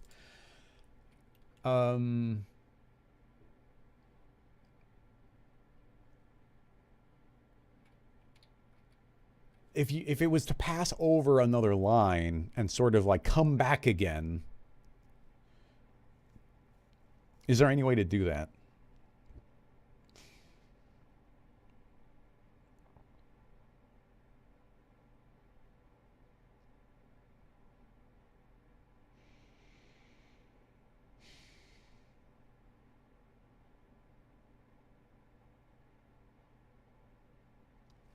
I mean, we could have these lines fade, I mean, just as a couple of notes. Some things to keep in mind is if I took this tracer and said actually trace it from end, and we'll just give it a little bit of length. We don't need much. You're going to see that's just tracing a very small trail right there. Now, what we could do that would be kind of fun is inside of our plane in the fields, say that you get a decay, and we can crank that way up to like, I don't know, 97. So now you can see that it's like, oh, hey, that's tracing in trails again. But you're gonna see, look over here, it's slowly erasing out. So you could have them fade out. So, that's just a thing you can do, which is cool. So if this was like a memory foam mattress or something, you can do the same effect and can slowly erase out using the exact same techniques. Honestly, we probably wouldn't even need the tracer. We could probably just do it straight from the matrix object as small radiuses.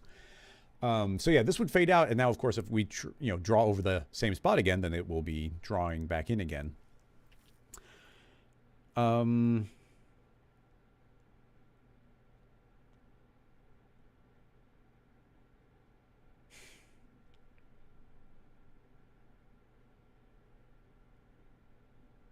can't think of a really good way. I can't think of a really good way of erasing out the next layer in a very procedural way, because everything becomes a feedback loop where if we feed in, let's say we make another tracer and that tracer is saying like, oh, if I follow over something, then add to it. But that would always be also overlapping the trail that we're traveling, which would mean it's instantly overlapping itself. Not only when it crosses over a second time. So is there any way of nothing jumps to mind.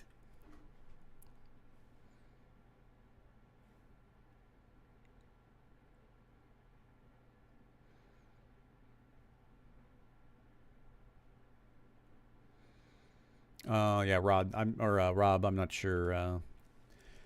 I'm not sure I follow there. And I think, I don't know. You might have a solution I'm not thinking of, but the way you're describing it just makes it sound like what I was just describing, which is like, I could easily think of putting in another layer that's like additive on top of one, but that would mean it's instantly applied, which would mean it's instantly erasing itself out, not just when it's crossing over.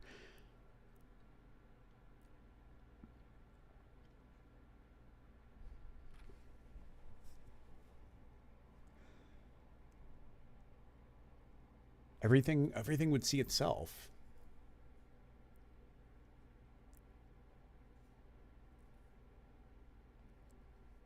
Yeah, tricky. Yeah, the original question person is happy with it, but I would like to think if there was a way to do it.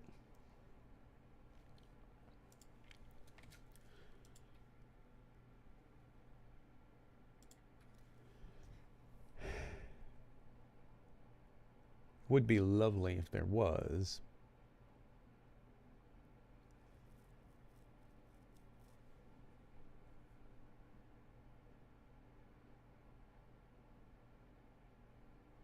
Yeah, everything I think of is like, oh, well, what if this tracer got deformed down if the matrix passed over it? So it's almost like, oh, if the matrix passes over the line, then that line will push down, and that would erase that part out, and then the tracer could pass over it again.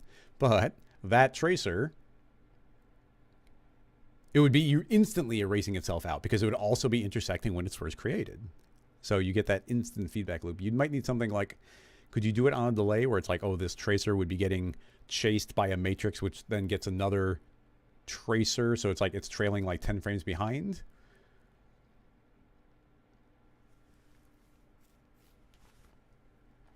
But yeah, that was maybe not a great answer.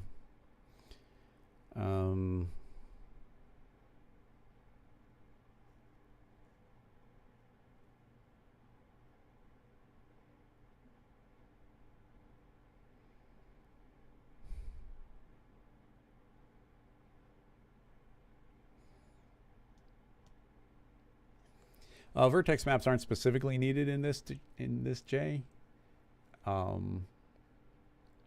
It wouldn't be adding anything that we're not getting. Like it's acting a lot like a vertex map, but it's just working straight up in the deform.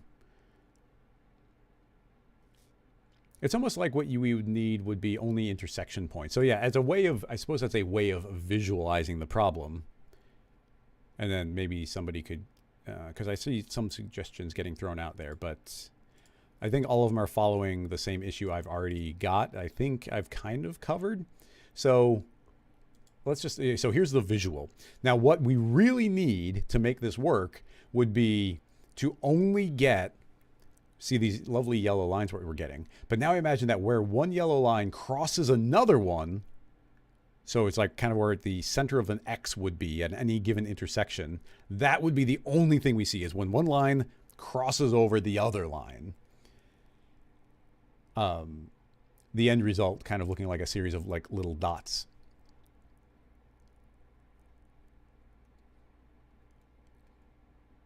But there's no way of doing that. Like, I mean, the simple, like you can imagine if you had like one set of lines, an unrelated set of lines crisscrossing each other, you could just multiply both of them by each other, and only where both overlaid would there be any color. But you can't multiply a layer by itself because then everything is seeing everything, not just the overlapping points.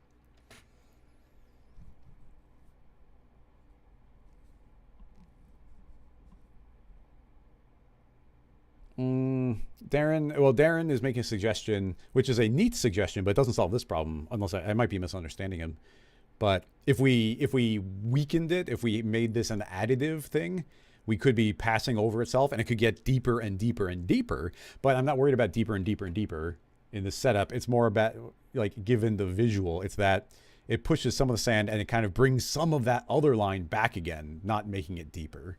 But the deeper effect is, is a valid thing, but not what I was aiming for. I might just jump on to another question. Yeah, Real is suggesting kind of thing I was saying earlier, whereas if we do two different tracers, one with a delay, so it's almost like if I made this tracer line a little bit further back, and then we can have a different set of matrices tracing those, so we get two different lines, one offset from the other. That gives us like a little bit more data to play with, but still not the type of data I think we need.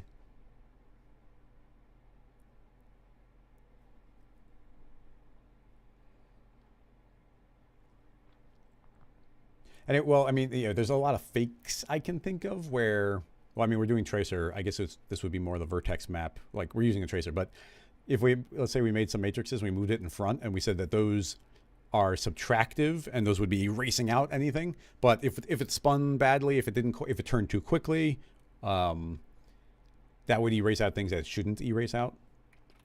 Yeah. There could very well be a way of doing it, but it's not jumping to mind.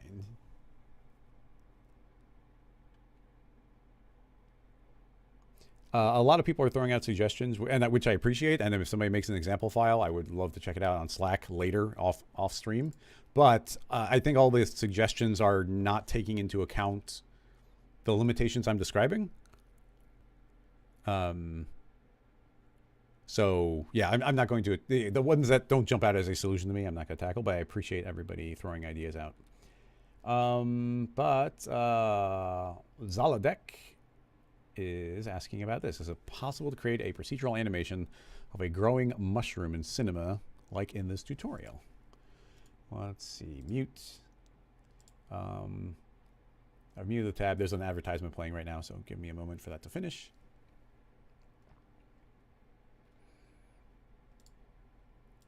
Okay, well, it's a tutorial, which is a Blender tutorial. From Nenguho. Apologies for pronunciation. It's a different piece of software. I don't super like seeing somebody else's tutorial. I can't listen to the audio here on the stream. So my assumption here is just like there's probably some procedural growth here, but like I'd have to watch through a lot of the tutorial to see if he had, like, is he generating these mushrooms via geometry nodes as well? It kind of seems like that's possible that they are, but yeah, there's just a lot of layering up of different things here, and then where they're being generated, etc. So there's so many different steps where this would be better shown as maybe a final image of like, oh, look, here's a rock with some mushrooms growing on it. Like, is there a way of procedurally, it's like, well, there's different questions of like modeling it and then procedurally placing them, modeling it. And even here, you'll see there's like a lot of intersection going on. So it's like, oh, placing them dynamically, placing them, making them look like they're growing, making them look like they're growing fake, where they just kind of scale in, or making them look like they're growing where they're morphing into some new shape as they go. Oh, look, hey, Rocket Lasso's live. So yeah, I'm not inclined to jump on that one specifically, just, from a bunch of the implications. I need the more specific details of what would be needed there.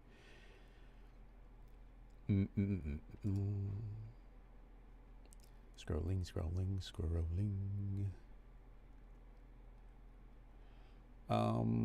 Lee Badger, is this for me?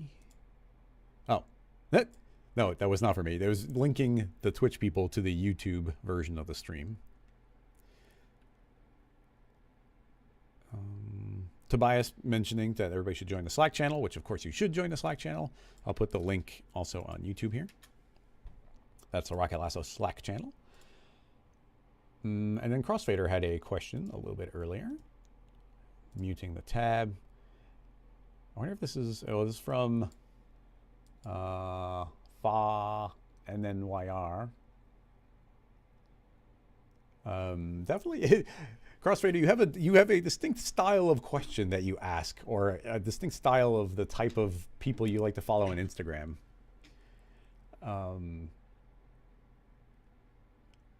So,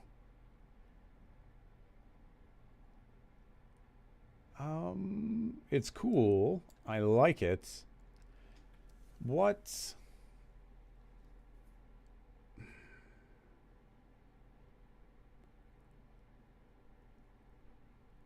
It's so specific.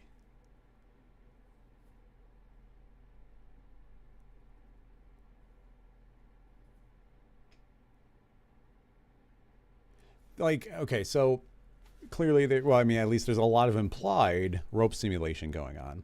But this doesn't indicate to me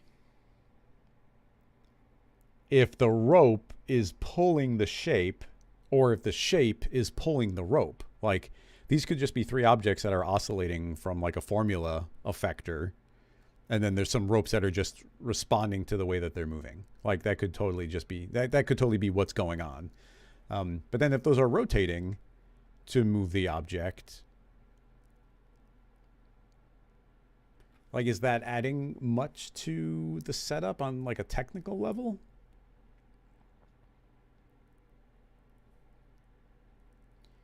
And then there's like a lot of rope looking things wrapping around here, which are stretching, but are they doing anything important in the rig either?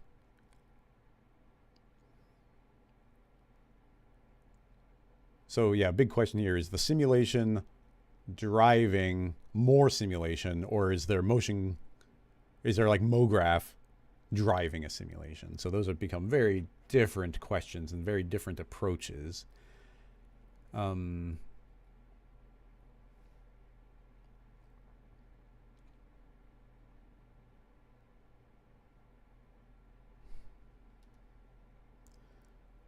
MoGraph being, and I mean, you know, maybe even MoGraph is, maybe it's not MoGraph because it'd be difficult to attach things that are clones.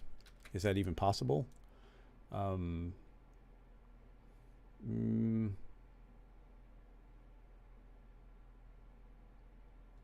Make an oil tank, slightly different shape. And then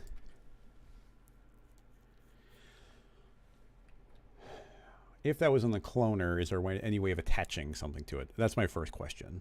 So let's just make a clone of one. And I'll make another cloner, and this cloner will have a helix. And that helix will be a 0, 0, no spin, 20 points, no subdivisions. Cloning onto the object, and the object, I kind of want to say the oil tank as just a starting point. This one needs to spin around 180.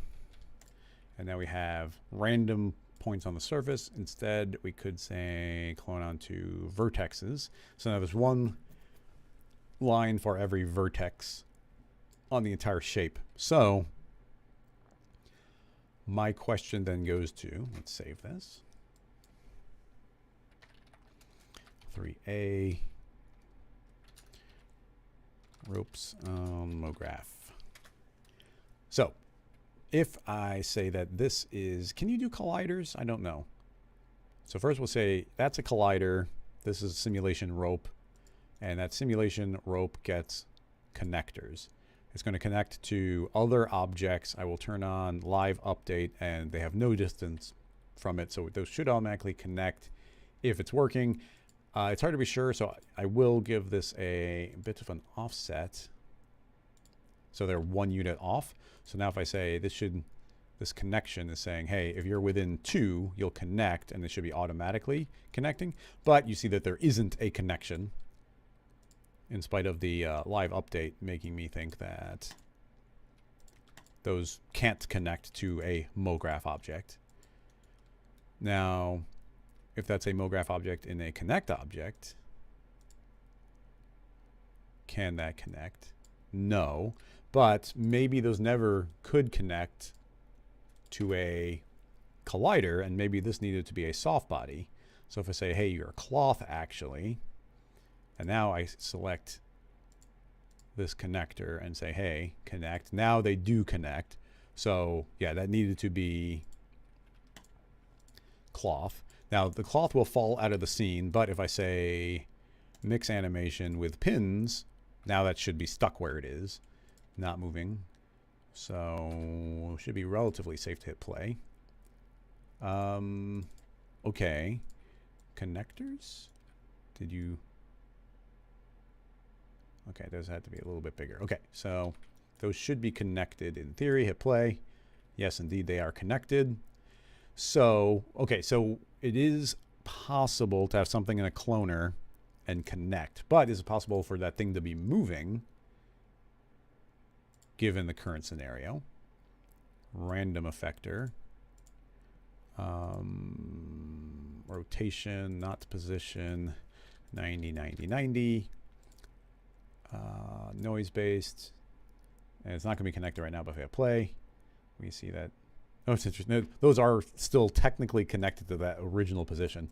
That's not really fair to them, because what I was going to do is like, okay, if that is indeed wiggling, then we take the first 10 frames to say, now we go up to 100. At the beginning, we're at 0. So we transition into movement, and now those are connected, and MoGraph is driving those rope connections. So if we did manually connect a rope, we could keep it in this type of setup. Is my current takeaway so far. But, well, it's like, okay, so that's a rope. But then it goes to kind of the question of what is the goal of this thing? So, you know, now we get rid of those, make that editable, and let's just say that we're trapping, let's put an extra trough in there. So if I were to make a couple of troughs in there, and we clone 3 of them,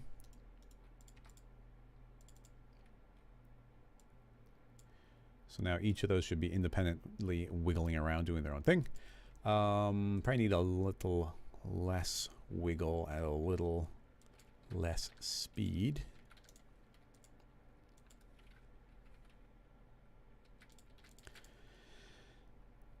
So let's just draw an example spline.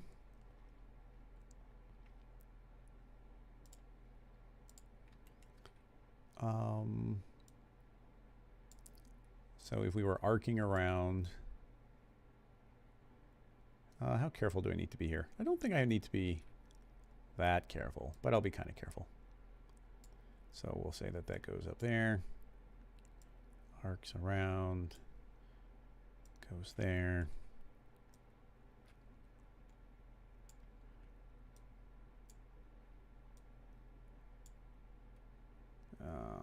Undo that one.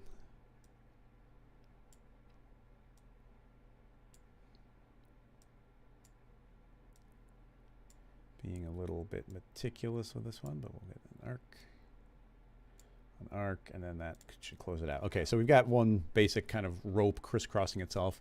Tell that rope to be treated as a subdivided line every 5 units. Scoot said rope to about there.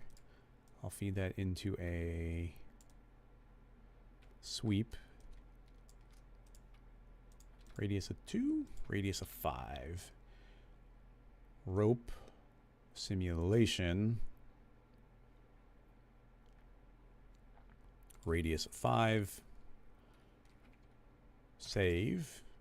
A couple extra segments there. Okay, now this rope is even, well, the rope will be a little better if I say angle 95. Okay, so now very even subdivisions traveling around on that. I don't care that they're intersecting. That should fix itself. This is being told that it has to follow the position that's being given all the time. Will the rope see that in a somewhat accurate way is the current question. So if I play, yeah, it does see it. So the rope needs to be, I mean, presumably kind of bendy, but we need the target length to be way less because we want it to really stick on there. Well, even less than that, 35. Make this kind of taut. There we go. So right around there, actually even less, 15. Okay, so now the rope is tight enough that it's, you know, kind of staying taut as those move around. So I feel like that's a major part of what we were looking at in the other thing. A straightforward duplication of that rope could apply it in several places. Would I want to connect? Does that work? First of all, if I just put that in a connect and play, yeah, that works. So I could just duplicate that. So, you know, we could just take that, move it back.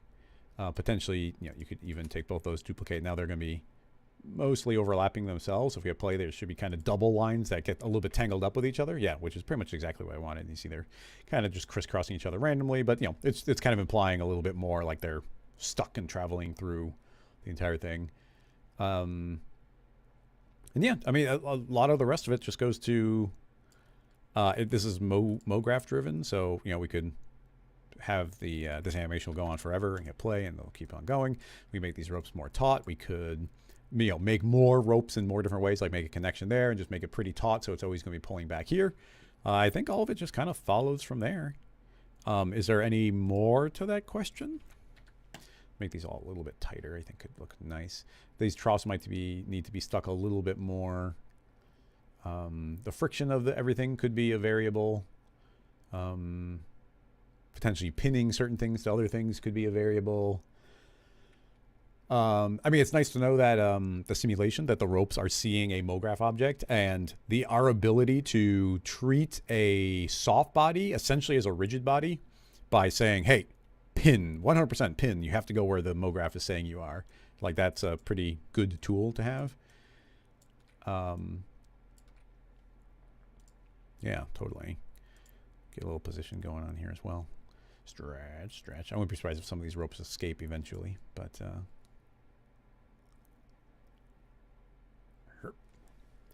yeah, cool. Yeah, we could trap things a little bit more. Potentially a couple extra collision passes could help these not sneak through quite as much. But I feel like that's the core of it. Let's I guess my last question is, can I clone onto the cloner? And, okay, yeah, we can clone onto the cloner and sees all of those vertexes and it's still offset. Now there's still a lot of those. Drop the subdivision down to 10.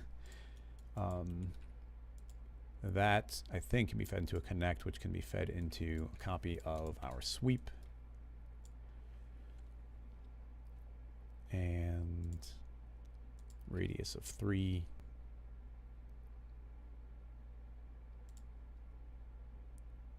Radius of 3. And freak out. Yeah, a little freak out, but not too bad. Do I need to update those connectors? Maybe. Feels like some of those are falling away. Maybe all of them are falling away. Because potentially I didn't update these connections. Yeah, there was no connections. But we need these to be connected to the surface. And this connector can only connect to a point. So I can't make fewer of them.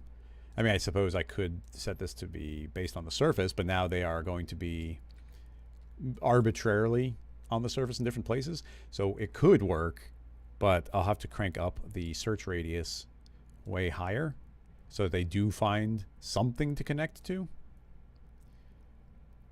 And I don't know how far that would have to go. But, you know, if we have fewer of them.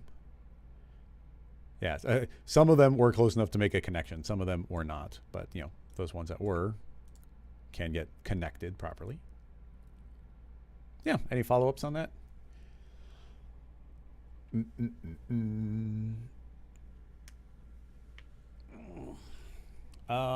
Demi wants to try and freeze my computer again. Is there a fast way to fake? Oh, well, you're doing a follow-up on the rake question. I think your question is actually from a little bit ago. Um, but would it be, is there a way to fake the bulge in front of the rake as it pushes the sand? Going back to that one, yeah, that should be relatively straightforward. Two things. Well, first of all, I know that we've got this plane deformer, and all it's doing is pushing the effect down. That's running pretty quick, so you know what, I'm going to jump this up to be even higher.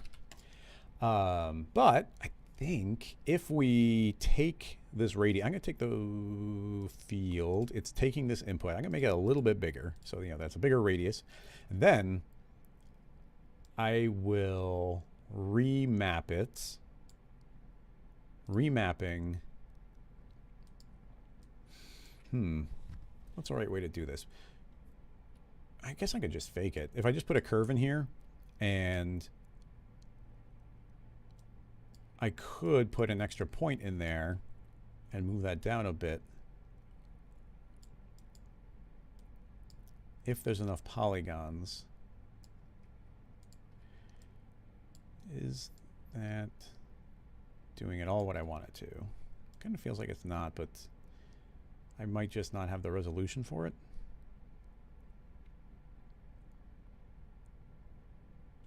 That's the pit, that's the high point. So we're saying go to the high point and then lower everything else. Let me exaggerate.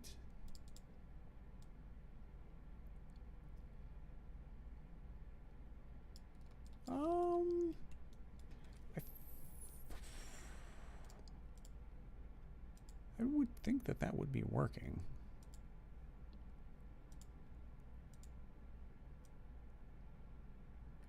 Maybe it's too subtle. Maybe it is there and it's just really hard to see. But if, oh, maybe. What do I got here? Yeah, there's the trough in the middle. So my mapping is way off here. Maybe, oh, it's because it's the opposite.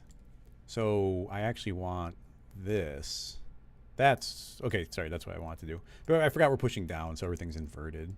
So here's a quick fake for troughs on the edge. So now you can see that everything is going to be pushed.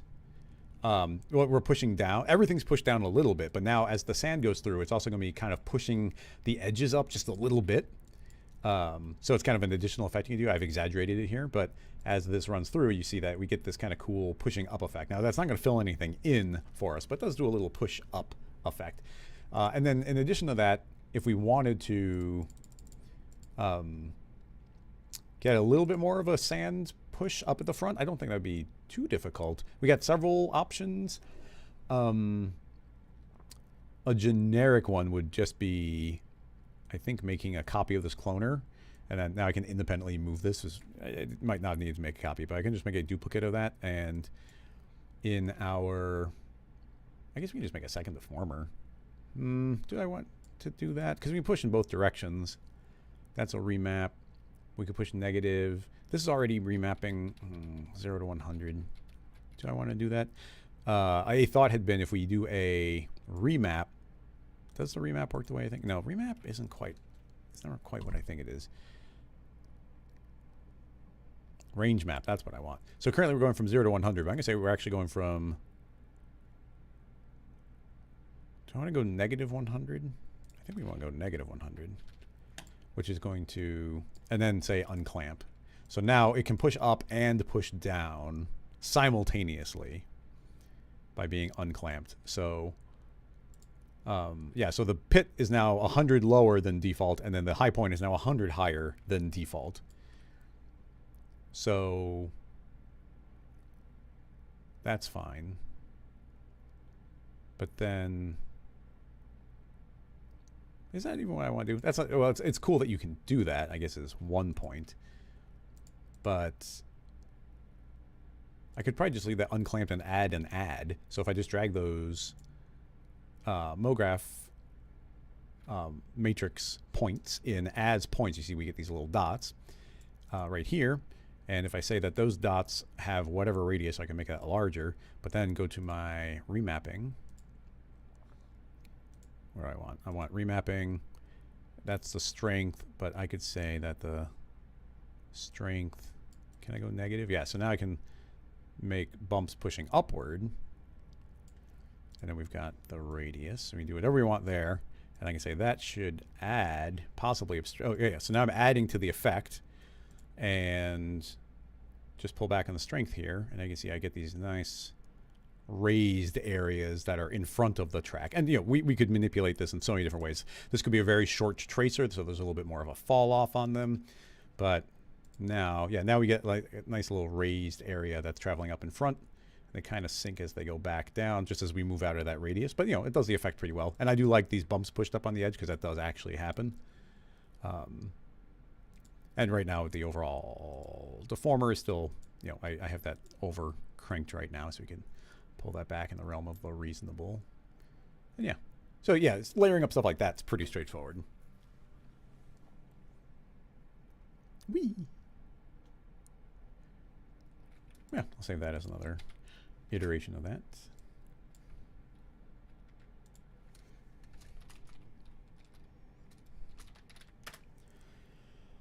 Oh, we're already 10 minutes over. Time flies. Let me just check the chat, see if there's anything else.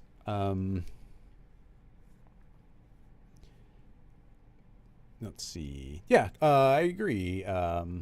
Look-alike. That it doesn't take much to get a sand-esque effect. So, you know, it's pretty cool that you can do this, and it does give like way more of a sand vibe as if these are moving and sinking down just a little bit.